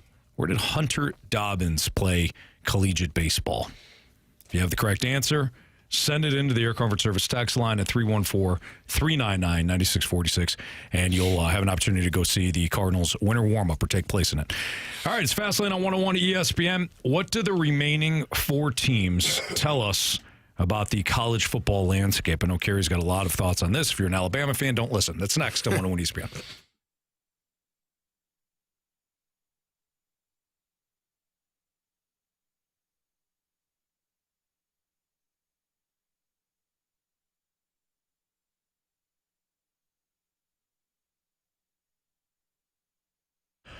Well, with basketball in full swing, you can play at Underdog and make your entries all season long while winning money right here in Missouri. How do you win at Underdog? It's easy. Just choose whether or not players will go higher or lower on their stats. That's it. That's all you have to do. Take a couple players that you either love the matchup or hate the matchup. Choose whether or not they'll go higher or lower on their points, their rebounds, their assists. Get your entries right, and you can win up to 5,000 times your cash. You can play every day or night in Missouri while games are going on, and you can get paid for your NBA hunches. So if you're always telling your buddies, hey, I knew that this player was going to go off. I knew this player was going to struggle. He always struggles against Team X. Put your money where your mouth is. Play at Underdog. Download the app today. Use the promo code Anthony to score $75 in bonus entries when you play your first $5. Again, all you have to do when you sign up, either on the website or at the app, is type in Anthony, my first name, and you'll collect that bonus, $75 in bonus entries when you play your first $5. Underdog, make plays, win money. Must be 18 or older in present Missouri. Terms apply. See assets.underdogfantasy.com/web/play and get terms _DFS_.html for details. Concern with your play, call 1-800-GAMBLER or visit www.ncbgambling.org.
Before we dive back into the college football landscape, we need to draft our new Bet the Board candidates for the month of January. So our first pick goes to Corey. What's up, Corey? Hey, what's going on, guys? Glad to be on. No, man. Awesome to have the first pick. Yeah, well, we appreciate you playing, man. Yeah, absolutely. Happy New Year to you. Would you like to draft Marsh, Carey, Jamie, or me? It's a tough selection. I think I'm going to have to draft with the first overall pick, Jamie Rivers. Wow. You know, Jamie just won, and congratulations to not only Jamie, but Marsh, you just told me the name. Kevin? Yeah, Kevin was our winner for December. Congratulations to Kevin. But Jamie won 7 out of the 12 months Bet the Board in 2025. So, Corey, I don't blame you for taking the layup with your first round pick here. Yes, thank you. Thank you. Hopefully, go ahead. Well, I was just going to say Jamie isn't here to accept his award, but on behalf of Jamie, he says he's going to get it done. Did he? All right, awesome. No. Okay. I didn't think he said that. Corey, thanks for listening, man. Yep, thank you. Good luck, Corey. Talk to you again in a month. All right, sounds good. Thanks. Yeah, Jamie, we don't know where he is. I'm sure he's fine, though. You think? I don't. All right. I'm sure he is. So it's time CD. to play Bet the Board. No. All right, CD. What are the remaining 4 teams? When he walks in and puts his thing on, I'm going to have the music playing. Let it drop it off. You should. I'll pull it up real quick. So, what do the 4 remaining teams tell us about the college football landscape? We do no Alabama, no Georgia, new blood. You got Indiana. Oregon has, Oregon's been a very competitive program. They advance now to the Final Four, but we're seeing some new blood or some new old blood when it comes to Miami. Yeah, I think it shows the landscape of college football shifting. It just, you've had. And I laugh. I don't know if I sent it to you all, but I sent it to I got a group of friends that are like SEC guys, right? And Ryan Clark was on, who is from LSU, Cam Newton. They were on First Take. And Ryan Clark stood up and said, our run is over. Like the SEC dominance is over, and you have to respect that there are other opportunities. NIL has changed things because now people can pay, for the best talent, and we're seeing it every single year with the transfer portal. It's going crazy and going haywire, but you can pay for the best talent. You can get the best talent on your roster, and that's not limited to Nick Saban in Alabama. That's not limited to LSU when Ed Orgeron is there and you got 2 number one receivers and a number 1 quarterback. Like it's not limited to certain organizations, certain programs, and certain conferences. It's everyone. It's all encompassing now. So I think it's done a great job to have this new blood in there. And I think for Indiana to be one of those teams, that should be a light bulb moment for every single program to say, oh, if Indiana, we're talking about the damn Hoosiers. If Indiana can be in the Final Four with a realistic opportunity to play, and not just play, but play and win a national championship, there is no excuse for any Power 4 program. Group of 5, it might be a little bit more difficult depending on the finances, but there is no excuse for a Power 4 program to not believe that, that could be us next year. And Indiana is not a one-hit wonder. We thought that they were last year. Like, it was one and done. Okay, that was a good year. That was fun. Yeah. Nice. You didn't Google Kurt Signetti. Yeah, because all he does is win. Yeah. So they doubled down. They had a better year this year than they did last year, and they made the college football playoffs last year. So I think, you talked about Miami, a program that some people didn't even think should be in the college football playoffs. They're not. They're on the Final Four. Oregon has been doing it for a number of years, and they were the team I told you all. Now, I wouldn't be surprised if they went on a run because they didn't have to sit out that first round like they did last year. We saw what it did to Ohio State. So I think that this has just opened up. It should open up some eyes for boosters and for programs and for coaches, and really say, and for players, hell, you can be anywhere and put yourself in a position to win a national championship. Yeah. So I think it's great for football right now. Indiana got the right guy. Bottom line, they got the right guy in Kurt Signetti.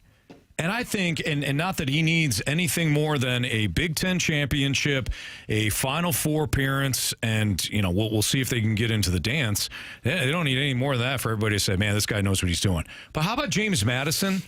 2 years after he left the program to join Indiana, was a playoff team this year. Yes. No, that was obviously they got Based in on the rules. based on the rules, Yeah. but nonetheless, he knew what he was doing at James Madison. That was Correct. an FCS school. Correct. They had to wait out a few years because they weren't eligible to play playoff football. What Missouri State did this year, appearing in a bowl game, first time they went in the FCS, highly impressive. James Madison was a playoff team. So what Kurt Cincinnati did at James Madison, the guy knew what he was doing. Yeah. Recruiting, building a program. Right. So A Indiana, sustainable program because they're still playing. Yes. They're still playing well. Indiana got the right guy. And what you just said about the SEC and NIL, it also means, by the way, he's not jumping. At least not right now. Nah. Because you do this at Indiana? Yeah. 5 years ago? Peace. Yeah. I'm going to LSU. They paid him to. Or wherever. They paid him to make sure he's not going anywhere. Good for Indiana. They know what they did have. the right thing. Yeah. Yeah. It's a great opportunity. Man. I think the 4 final teams that are left, in this bracket, they played teams this year, man. Like they played good games. Mm-hmm. Oh, we talked about it heading into like the postseason for college football. We talked about Ohio State. Outside of that first game against Texas, who they beat by a touchdown, who did they play? They didn't play anybody. Nobody. They didn't play anybody. Like Indiana, they played Oregon. Like Oregon's a solid team. Oregon played Indiana. Miami, they played Texas A&M. Now you could say whatever you want about Texas And Notre A&M, Dame. but they played Notre Dame too. Yep. And you could argue that they played down to their competition with the 2 losses that they had. But Ole Miss, they had some really good opponents as well. Like they played in the SEC. I know, Carey, you're not a huge fan of the SEC. You said our time is up. If Ole Miss wins the national championship, is the time really up? I don't know. I don't think so. It's not that it's the fact that I get what you're saying, though. People make the SEC greater than I believe. Like it's football. It's football all over. And I do believe that now that everybody's getting paid. Right. It's amazing that it's all level, right? Yeah. It doesn't help. It's crazy the SEC. that happens that way. The SEC, they basically play each other though in the college football playoff. Big Ten will as well.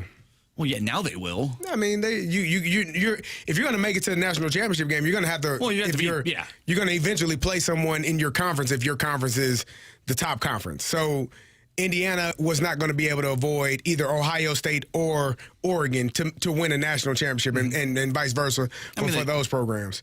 No. They based on how it was aligned. If Ohio State beat Miami and they both made it they were going to have to play them at some point. So I just think that it has shifted how. It's not that I think the SEC doesn't have good football. I just don't think that it's the end all be all for football.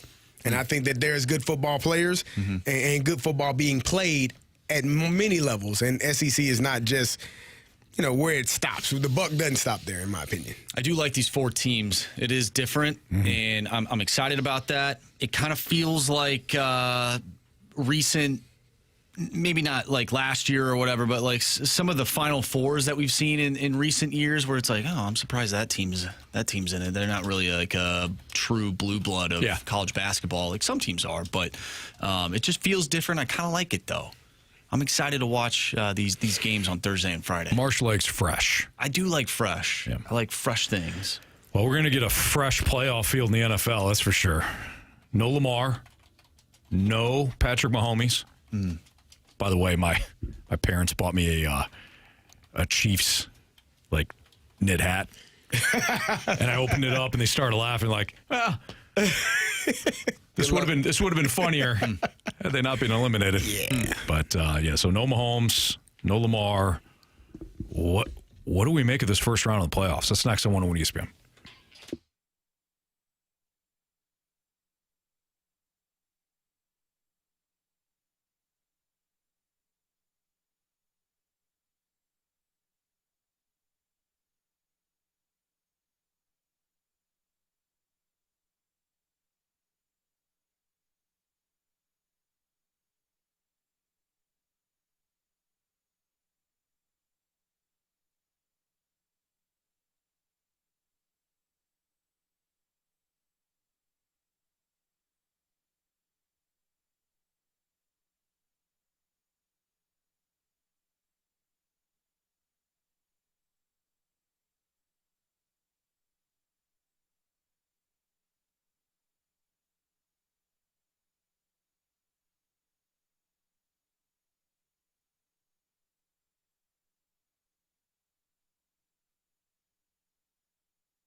Time Check is brought to you by Clarkson Jewelers, an officially licensed Rolex jeweler with Carey Davis, Jamie Rivers, and Angel Marsh. I'm Anthony Stalter. Before we get into our first look for the NFL playoffs, we have our next contestant for Bet the Board, and it's Drew. What's up, Drew? Hey, how's it going, guys? It's going great. Appreciate you joining us. Happy New Year. Jamie is off the board. Corey selected you, Jamie. Attaboy, Corey. We did do Bet the Board while you were gone. Yeah. Oh, dang. Yeah, good luck with Coppin State. Yes. We know that's your pride. That's my program. Yeah. All right, Drew, Marsh, Carey, or me? Who would you like to take? I think I'm going to go with you. I had Jamie in mind, but I'll go with you. Okay. Hey. Nice. Listen, sometimes your second choice isn't bad, you know? I'll do you right, Drew. Yeah, do me right. Appreciate it. Thanks, Drew. We'll see you. Good luck, Drew. Yeah. You know what I meant. You know what I meant, Jamie. Yeah. All right. Early look at the NFL playoffs. So it all begins in Houston. No. For the first time in ever. What? In ever. Bob? An AFC South team will not host or play in the first playoff matchup.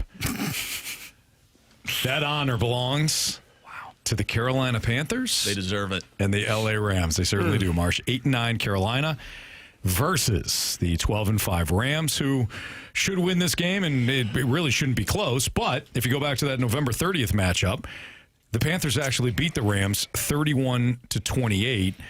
But the Rams in that game, if you remember, the Rams were driving late. Matthew Stafford fumbled, and the game essentially was over. Had they at least wound up with a field goal, maybe the Rams win that one in overtime. And I thought the Rams had that game handily until like the third quarter, and then the turnovers just got in the way. But the Rams do have some problems here. I mean, they allowed Bijan Robinson to run all over them. I had mentioned this earlier in the show. Arizona played them tougher yesterday than what the final score would indicate. I don't think all is right with the Rams, although if they get Devontae Adams back and he's healthy, this could be a blowout. It probably should be. I mean, getting Devontae Adams back does help, obviously, because he's leading the league in receiving touchdowns. You get down by the goal line, you have the threat of running in with Kyron Williams or throwing him a back shoulder fade or a high fade. He's going to go catch the ball. So it kind of gives you a multitude of things you can do down there in the goal line in the red zone. But I agree. That game against Carolina, when they played them, it was sloppy. It was raining. I know it wasn't a pretty game, but you go to Carolina and you lose. And I know we talk about it all the time. It's tough to beat a team twice. Carolina beat them the first time. But there is something in your mind when you do win, when you've already beaten a team. Not always a overconfident thing, but a this team can actually be beat. Yeah. And they're coming back to our home. We don't have to go to Los Angeles. We don't have to take that trek. They're coming back to us. So, I do think I'm going to pick the Rams to win, but the way that they played them the last time, I wouldn't be surprised if it kind of got a little weird at some point in the middle of the third quarter where Carolina has a chance to win this game. Yeah, Carolina's goofy. They've been goofy all season. The funny thing about the NFC South, as bad as it is, you look at some of their wins this year. Yeah, Carolina beat the Rams. Atlanta beat the Rams and the Bills. The Bucs went to Seattle and beat the Seahawks. Like it's been a goofy division this season, but they've come up pretty big. Yeah. Packers and Bears is a total coin flip to me. Absolute crapshoot. Green Bay's injuries are going to decide this thing, I think. I'm going Bears. Home team. And you say that confidently. If I'm the Bears, I'm thrilled. And as bad as the 49ers looked, I'm thrilled to be playing the Green Bay Packers. They are banged up. Jordan Love has missed time. You had Malik Willis having to play some games. Micah Parsons is out for the year.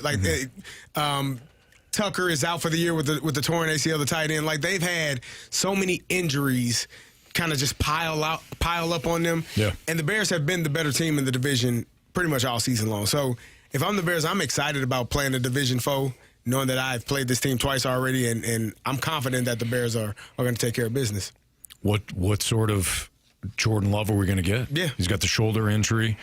Reed was, he's been dealing with an illness, Wicks, concussion. I mean, you can go up and down the list of the two players you mentioned. Josh Jacobs has been dealing with a knee injury. You just don't know. But the Bears were flat last week, and there's no playoff experience with the Bears. First-time quarterbacks in the NFL playoffs tend to struggle. They're the Bears. They find a way. We know which side Marsh is going to take. Yeah. Hang on a second. This is an early look. I'm not choosing any sides just yet. I'm just throwing it out there. I think we know the who Bears. Marsh is going to take. The Packers, for whatever reason, they can't seem to find their way out of the 7th seed, but they have won before as the 7th seed. And if you look back, Brett Favre, Aaron Rodgers, when they were 27 years old, they won the Super Bowl with the Packers. Jordan Love is now 27 years old. Yeah, I saw that. I'm willing to bet against Jordan Love winning the Super Bowl. That's fair. It's fair. Just saying. You never What know. about this game, though?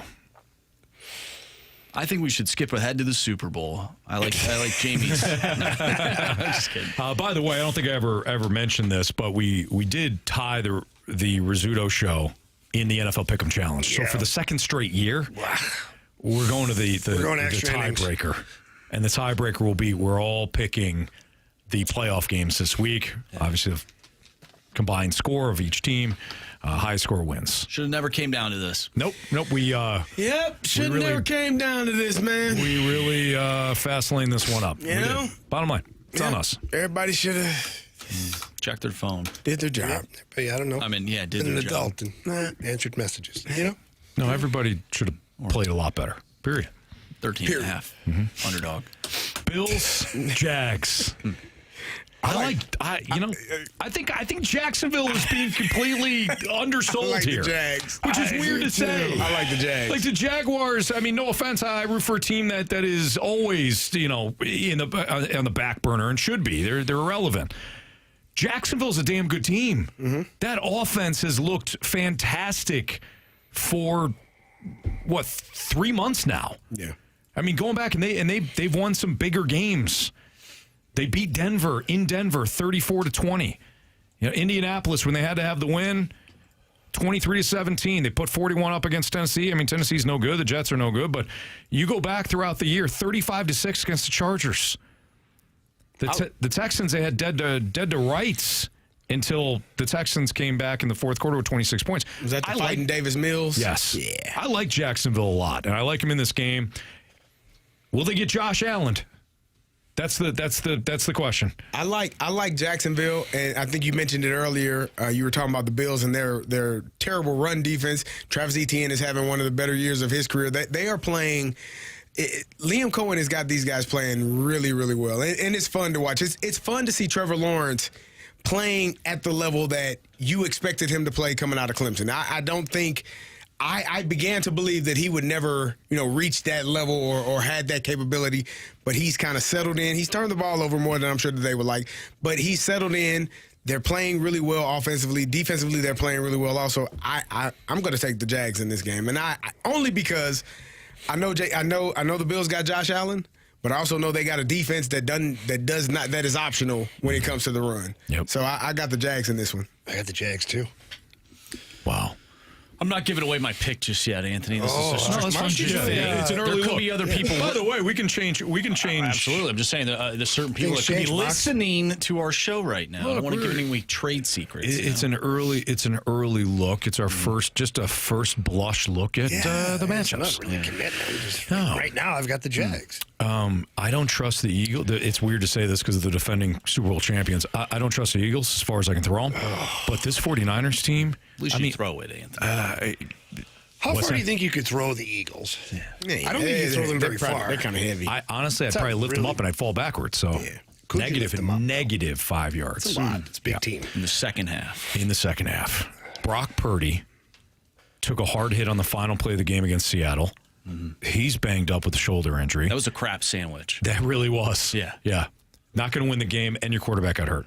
Trent Williams, Ricky Pearsall both sat out against the Seahawks. Pearsall, I would imagine, is going to be good to go to the playoffs. Who knows with Trent Williams? Trent had a hamstring, if I'm not mistaken. I think that's what he had. That can act up at any point. this 49ers team, again, they were banged up before. Yeah. And they got more injured on Saturday night. As much as I think the Eagles are vulnerable this season, I thought it was a dumb idea not to play their starters for at least a half and get control of that Washington game yesterday. I'm leaning the Eagles in this one. I am as well. I'm going to go Eagles. They're at home. You talked about the 49ers and all the injuries that they have. I don't know if Fred Warner is back. I know that he was trending towards coming back, but I thought it was for the divisional round as opposed to the wild card round, assuming that they were able to beat the Seattle Seahawks in that final game.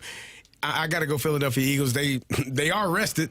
They sat their guys out for the most part. Devontae Smith had a big catch, but they sat most of their guys out for the most part last weekend. They should be well rested. They're at home. They are the defending Super Bowl champs until someone knocks them off. I'm going Eagles. Right now, I think I have the Eagles, but I don't know. We'll see. This will be game time. Is your comment more about the Eagles and not trusting them? No, mine's 100% more about, based like, the upon Niners. the Niners injuries. Okay. If they were healthy, this would be a no-brainer for me. I'd take the Niners. Fair. I think for me, when I look at this Eagles team, they remind me a lot of not last year, but the year prior, where they still made it to the playoffs, but then were one and done when they lost to Tampa Bay. I feel like this team is giving me those vibes, but this is also a team that we had question marks heading into last year's postseason, and they were able to win the Super Bowl because, Carey, and you've mentioned this multiple times throughout the season, when it really comes down to it, it seems like they get their act together and win football games. Yeah. So taking on a San Francisco team that is depleted, I am leaning more towards Philly. They're at home. For whatever reason, they just kind of find a way to put all their BS aside and get the job done when it really matters. Yeah, I think Philadelphia, I just think watching them play the Bills a couple of weeks ago in Buffalo was kind of, okay. Like, they can play with any, and that was an ugly game. They were 13-12. Like, there was nothing pretty about it, except for the fact that they can play with anybody on their defense. Like, their defense will get after you, and if they get back to a situation where they don't have to blitz and they can rush forward and get to the quarterback like they did in the Super Bowl, and like they did pretty much all season, they're going to be a tough team to beat. So they are still going to be one of my favorites to come out of the NFC. Everybody knows how I feel about Justin Herbert. Justin Herbert continues to be disrespected, including by Carey Davis. Wow. Oh, come on. What are we this saying? Patriots team is a thank you. juggernaut. They're good, man. I mean, they have beat bad teams all season long, but they have beaten them like a drum. I think they only have one win against a team that has an Like a above drum. 500 record. You And that can was only the play the Bills. teams that are on your schedule, guys. What do you want me to tell you? Anybody want to go schedule a game against a team that they're not against? Like, it's not college here, guys. Their only loss since week 4 was a 35-31 defeat against Buffalo a couple weeks ago, in which they held, at one point, a 21-0 and 24-7 lead. They also I don't know beat how they Buffalo, lost that too. one. And they beat Buffalo They beat in Buffalo earlier in the season. earlier in the year on a Sunday night. Yeah, they did. This team's legit. They look good, man. Yeah. I agree. I got Then they them. can run the football. With I keep both trying to figure out backs. why Ramondre Stevenson's getting carries, and then I Well, we see saw him. yesterday. And I'm like, okay, all right, I get it. And honestly, the last couple weeks, since he's come back from injury, I think he's played very well. He's looked like the Ramondre Stevenson Yes. from 3 years ago, quite frankly. Yeah. All right, last one's Houston and Pittsburgh. Pittsburgh, a remarkable season. Here we go. Given all the crap that was talking about him all season long. I even admitted earlier that I kind of had fun watching Aaron play last night. It will be his last game. It will 100% be. As a Steeler or in the NFL? You guys are so disrespectful. NFL. I don't know. A lot of quarterbacks need it. He'd probably stumble into another job if he wanted. So disrespectful. Never know. You never know. You know? Gary, we already So saw your disrespectful. pick. You picked the Texans. I got some notes here. I got some notes here for my guys. From June 24th, 2025. Jamie, 9-8. Anthony, 9-8. Marshy, 10 wins is a stretch. Yeah, I don't even really think it will be 9 wins, a couple of you said. This is from you all. I wrote it down. What are you talking about? You're talking about my Steelers. Here they are. How many wins did they get? Bound. How many wins did they get? 10. 10's the number. So Double digits. if Luke makes the kick last Hey night. man, you We're wouldn't all even right. know. You wouldn't even know that this was existed. You know? Yeah, exactly. But he didn't. What did I say? You 10 said wins would be a stretch. 10 wins is a stretch. Hey, Jamie hit it, said. But how many wins did I give him, though? You didn't give. I just said you 10's a 10 would be a stretch. stretch. I didn't say that they won it, though. You know, I you said said it would be 9. a stretch. Well, You I was said way 9. off. You were way Way off. Double digits. What did you say? I said we were going to win the AFC and make it to the playoffs. The hell you think? Check the tapes. Go back. I just gave you the date. When you're hot, you're hot. And Just CD, gave you you're the hot. date. I've been hot, man. Look at Yeah. my Illini. You're playing rolling up- right now. Ooh-wee. Hey, man. You're rolling. That was a great game last night. a lot of Almost. stars I in that aged a game. few years. In the Illinois game, yeah, we only had 3 missing. They had 3 guys missing. 3 main people. The quarterback was there. He Yes, didn't do was. spit. No. That was a big win for Illinois. I'm not We're gonna happy do for you, Carey. what you've done to other programs, Like which who? is take it away. Like a team that loses to a team that didn't, you know. Hey, they scored that first touchdown. Did they? They score any after that? No, sir. It's Fastlane on 101 ESPN. We're going to revisit some of the preseason bowl predictions from Jeremy Rutherford and the Blues from In the Athletic earlier this season. We talked to JR about this project. It's kind of fun to look back midway point or beyond the midway point now. Revisiting preseason bowl predictions for the Blues next on 101 ESPN.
revisit preseason bowl predictions for the Blues. We've got Chase on the line, and Chase has the third selection for Bet the Board in January. What's up, Chase? Hey, what's going on, fellas? Not much, man. Appreciate you listening. Thanks for joining us today. Happy New Year to you. Now, Corey selected Jamie. Drew selected me. So you have CD or Marsh to choose from. Who would you like to go with? Give me CD. All right. There you go. Carey Davis. There you have it. So you'll be paired up with Chase. Now, this is the second time where one of our players got selected and wasn't even in the room. So we'll tell Carey that, Chase, you selected him. Perfect. Thanks, guys. Thank you. Thanks for playing. All Yep. right. So if you want to be linked up with Marsh in January, make sure you text in. You have an opportunity to play Bet the Board and get Marsh and his selections. Speaking of Marsh, I know you wanted to revisit some of the Blues bold predictions from the Athletic article that Jeremy Rutherford and some readers put together earlier in the year. So, Marsh, without further ado. All right, let's go through it. Some of the subscribers. We have Philip H. that says Jordan Kyrou scores 40 goals and breaks the 80-point barrier for the first time in his career. Yeah, it's going to be a little tough to do. I feel like a lot of these will be. Yeah. He's got 8 goals right now, which is better than 7. I don't see him hitting 40. No. Not this year. I think, a lot of this has to do with, Jordan himself and, the inability for Jim Montgomery to find a successful line with Dylan Holloway being hurt again. And they didn't have the chemistry like they did immediately. Started to heat up a little bit and then gets hurt. I don't know.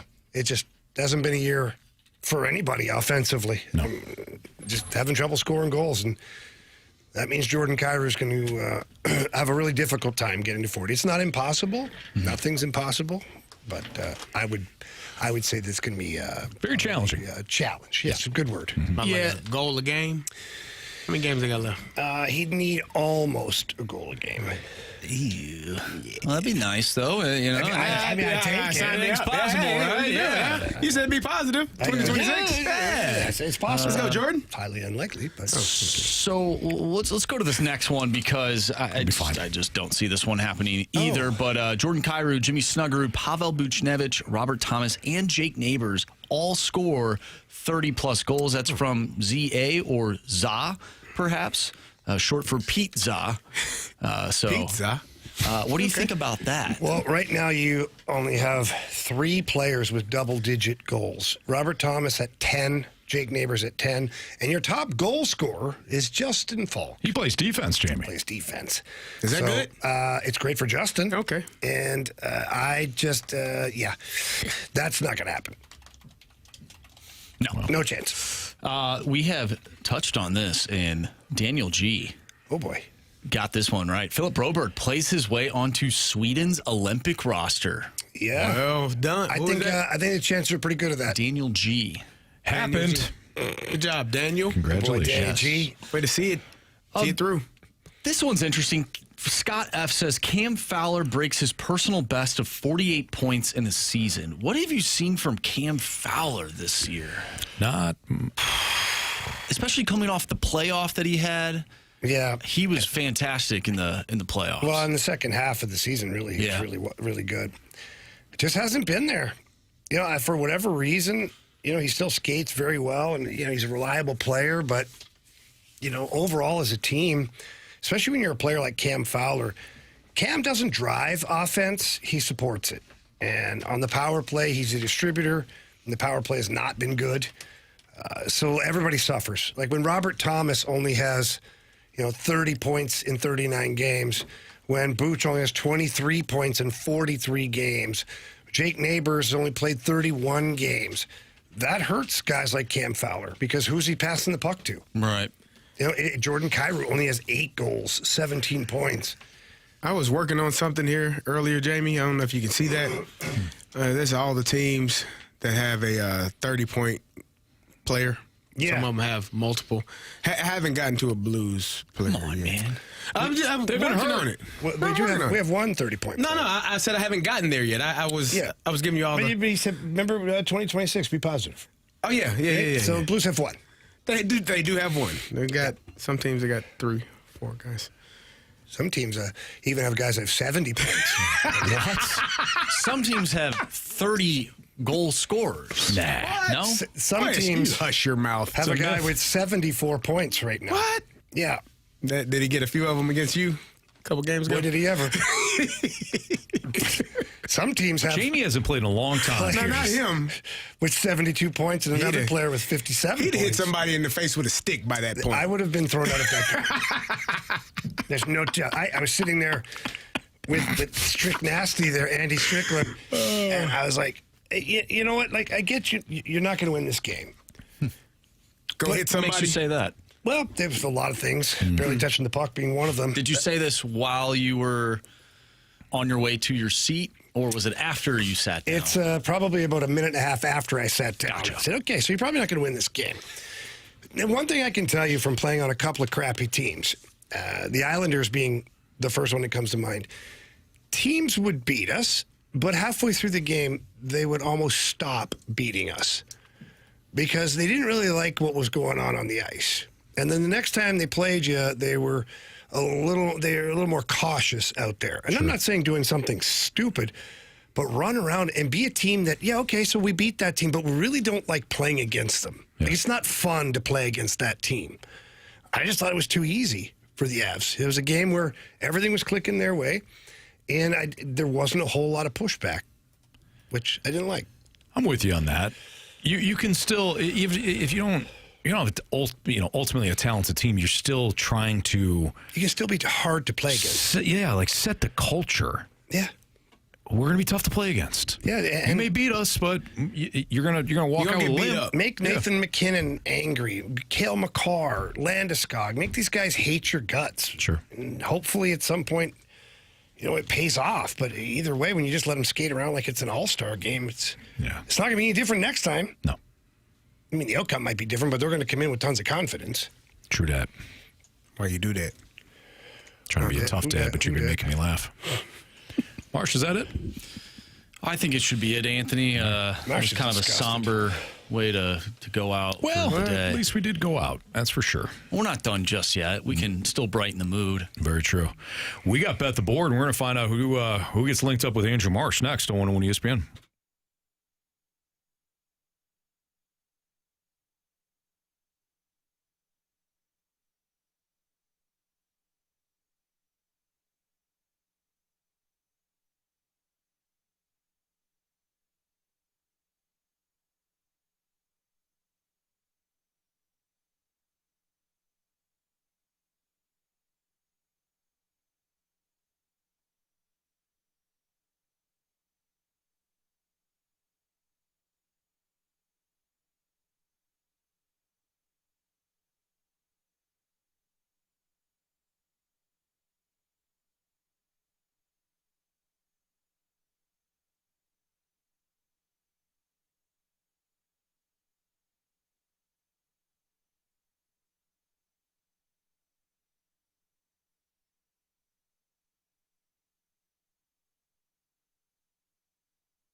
101 ESPN Sports Center. I'm Andrew Marsh. It's time for a Sports Center update brought to you by Saliga Heating and Cooling. If you missed anything from today's show, including our interviews with Jeremy Rutherford and Blues head coach Jim Montgomery, make sure you go to 101ESPN.com or check out the free Dobbs Tire and Auto Center's 101 ESPN mobile app. Just head to the podcast page and you will find all of our interviews and all of our shows there. And it's all brought to you by the Schaefer Door Company. Blues back in action on Wednesday. They'll take on the Chicago Blackhawks, and we'll have a FCS championship game coming up next once our show is over, so stay tuned for that. But we have Bet the Board coming up next. I'm Andrew Marsh, and the Sports Center update is brought to you by Saliga Heating and Cooling, a Daikin heating and air conditioning dealer.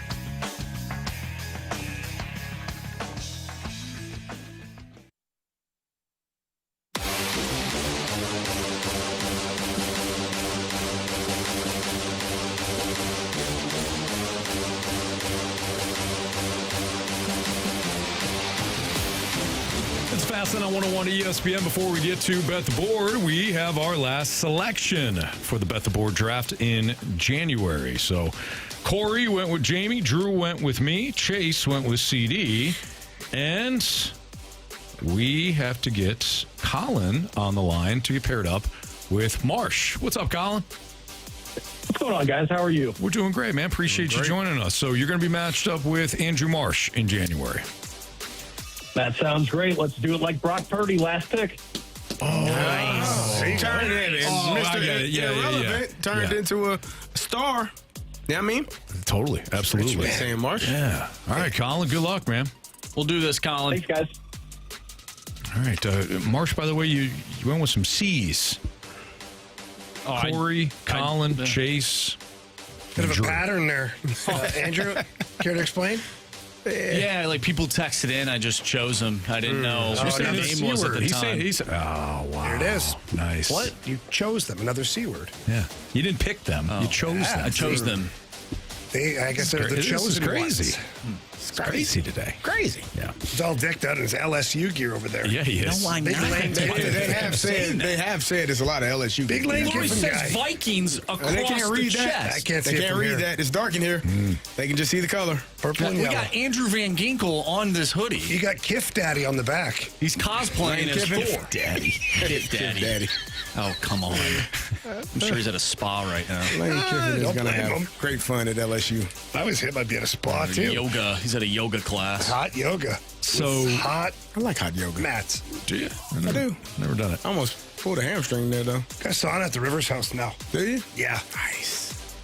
I almost fainted the other day in there. That's not good. I was doing a workout, like in there with the rubber bands, you know? Yeah. Like, yeah. And I was like, light it. Back it down a little there, Tex. They'll be looking got for a you little for the too, next 2 hours. Like, where is Jamie? Overzealous. It's like the first day I was in there, too. He's Like, in the sauna. Passed out. He's in the sauna. A ball of sweat. Marsh, Jamie won. What was the official standing? All right, official standings. Jamie with 10. The three of us, Yuck. we all had 9. What a That was it? That's That was a it. terrible month. You only had 10? Yeah. Only 10, yeah. I didn't even put my parlay in. No, you could have just Damn it, literally. man. You did. All you had to do was make a pick, and it would have been tie. It could have been a tie game. You didn't hit your my. 30-team parlay. I thought I was way down. No. I don't want this to be overlooked. Splashback Deuce in the Snake Pit said, "What a coincidence that Marsh chose all C's." Well done. It is. All right, well, Jamie, go for it, pal.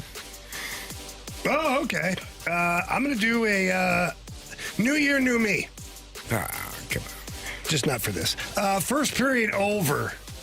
1.5. Red Wings Senators at -130. Okay. Marsh.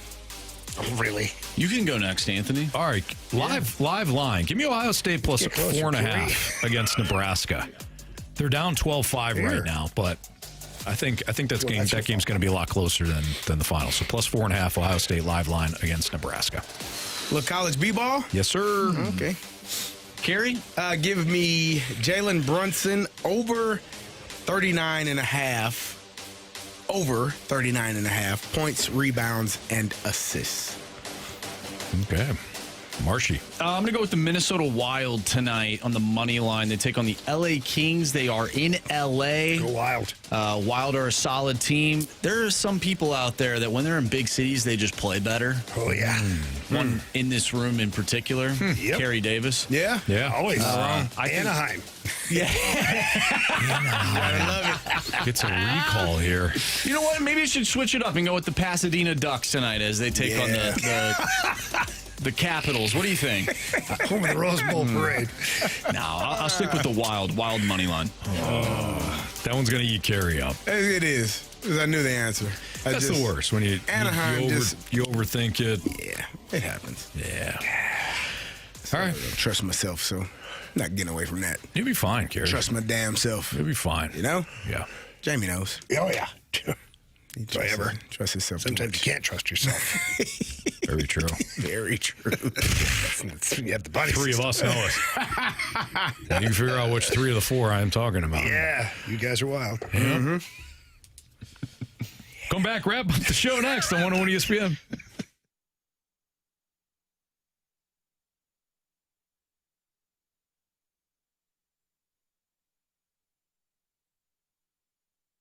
James Carlton here. Save money with me by leveraging State Farm's huge decrease in rates at carltoninsurance.net.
Well, if you missed anything from today's show, you can always download the podcast, available at 101ESPN.com or via the Dobbs Star and Auto Center's 101 ESPN mobile app.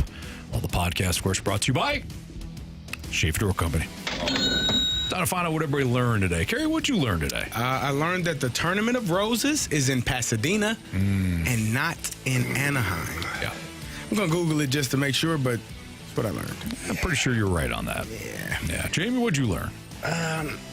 I learned that even though one of your children is an adult, in fact, 22 years old, that even if you ask him some of the simplest tasks to accomplish, that sometimes they can screw that up too. Yeah. Wow. Not a great day. Marsh, what'd you learn? I learned that Carey is keeping notes. I take meticulous And notes. anytime we talk ill will about his favorite teams, whether that's Illinois, Pittsburgh, Ravens. sure, you can throw them in there too. The Dodgers, maybe the Cardinals, depends on how well they're doing. Yeah. Maybe the Blues. Depends on how well they're doing. Depends on how well they're doing. I'm sure there's another team out there that you really enjoy. I like ball, man. I like football, like basketball. The Warriors. Any Big Ten team. The Big Ten. We don't. Northwestern, you can talk. You can slander them all damn day, Anthony. You talk ill will about those teams. Gary's going to write. He's going to write those. You up. Yeah, he's going to write that quote down in his notebook. He probably spent 2 hours last night flipping through that notebook trying to find those quotes. And I saved the page. I had it folded over. I had it folded over. Exactly I knew exactly when I was going to get back to it. I've been waiting. I've been saying that never damn heard 6 anything months. about that if the Steelers would have lost last night. Yeah, Carey's If all old over loop-de-loop there hits the freaking kick. We would have seen that paper in the trash can. Yeah. I appreciate Carey may have called in sick today. I appreciate Carey's honesty, at least, when it comes to that. The thing that I learned today is that Bet the Board can apparently be held at 2:15 at any time of the day. Yeah, It's a floating 2:15. segment, Anthony. That's what we call it in the business. I've never, ever done a Bet the Board at 2:15, but you get me out of here and a Bet the Board title on the line. These guys are going to do it at 2:15. It was a Freedom Friday, and someone texted in and asked, "Have we done it We yet?" did. That's what it was. Hey, Somebody Freedom said, Friday. when are you doing Bet When the are you Board? doing Bet the Board? Do it right Do it right now. We weren't really ready either. We had to scramble. Oh, I'm sure you scrambled. We scrambled. We made some different picks than you did, of course, but Yeah, sure. Yeah. Coppin State, you had a feeling, man. No, I did not. never do, man. Best part is I had texted you guys like a minute later. About 20 minutes later. Either way, it's the 2 Too o'clock late. hour. I thought I had 3 hours. What time does the show start, Anthony? 2 o'clock. It could be any time between 2 Anytime. and 6. Hey, you know? lesson learned from me. Valuable lesson. I think Anthony Yeah. texted me at 10:15 a.m. the next day. I did. Jamie, here's my pick. I was like, okay. Yeah. Marshy, Yes. would you like to do some criticisms and compliments? we Would you got like to some do 3 time. stars? It's up to you. We got some time. We have a text from Lisa that says, "Have a good night, guys." Thank you, Oh, Lisa. thank you, Happy Lisa. New Year. Happy New Year. Lisa also texted at 5 o'clock and said, "Chiefs fans, welcome to the Cardinal fan drama." I wonder what that's all about. Huh. I don't know. I don't That's know. interesting. Do you think I've Chiefs been in the fans are playoffs. Cardinals fans? You think the Chiefs fans are sick that they're not in the playoffs Of course. and that their team is moving to another state? I don't know if that bothers them, but yeah. It's like 13 minutes away, I think. Don't let facts get in the way of a good I'm story. just saying. It's a hell of It's a another deal. state. It's a hell of a deal for that team. Completely different state. We got a text from the 314. This is at 5:45, so this is after Bet the Board. It says, "I want Marsh." So I don't know if that was about Bet the Board or something else. Oh, yeah, it could be the anything. the timestamp. I don't know. It's it's up in the air, but I did they want you appreciate that. Anything, Yeah. Be careful out there, Marsh. including Bet the Board. Not a ton of other texts coming through. Piglet says, "Happy New Year, Fastlane." Piglet doesn't like to go by that name. Well, I was you know what? told. I don't make up said names. Piglet that? said That's a his Jackson name isn't thing. Piglet, and it's something else. Well, why is he in here as picking? That's a I don't know, Jackson. Gotta man. blame Jackson for that one. Wow. Scotty says, Maybe there's "Happy New beef. Year's. Great to have y'all back. Go Scotty. Blues." Thank you, Scotty. Yeah. Let's go Blues, man. Let's go, baby. Blues. There we go. We went Blues. Let's do it. Yeah? All right. Let's get it done. Get her done. All right, should we just do our 3 stars? Yeah, sure. All right, we'll do those right now. It's time for the Fast Lane's 3 stars of the day, presented by Circus Sports. No bet fees ever with the world's largest sports book, now at your fingertips in Illinois and Missouri.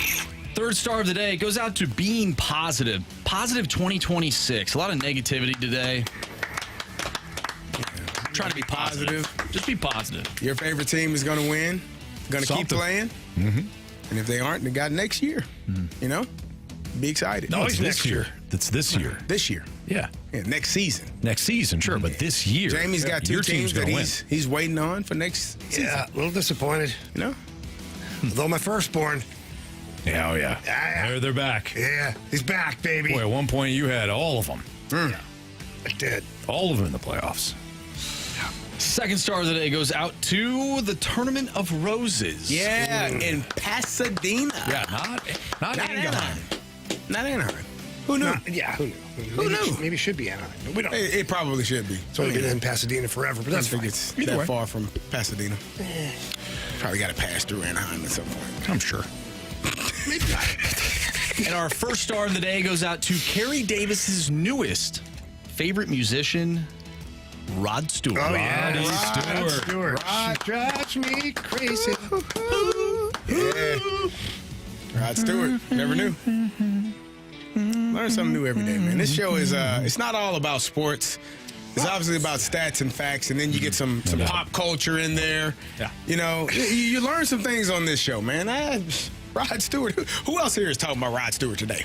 You know? Actually, I mean, maybe trending on Twitter. Was he? That's because Carey was searching him so much. Who is Rod Stewart? Who the hell is Rod Stewart? Rod Stewart's biggest songs. Rod Stewart's favorite hits. Rod Stewart's past wives. I can't get enough of this guy. Couldn't figure it out, man. This guy's great. All right. Appreciate everybody tuned into the Fast Lane today. It's good to be back as a show.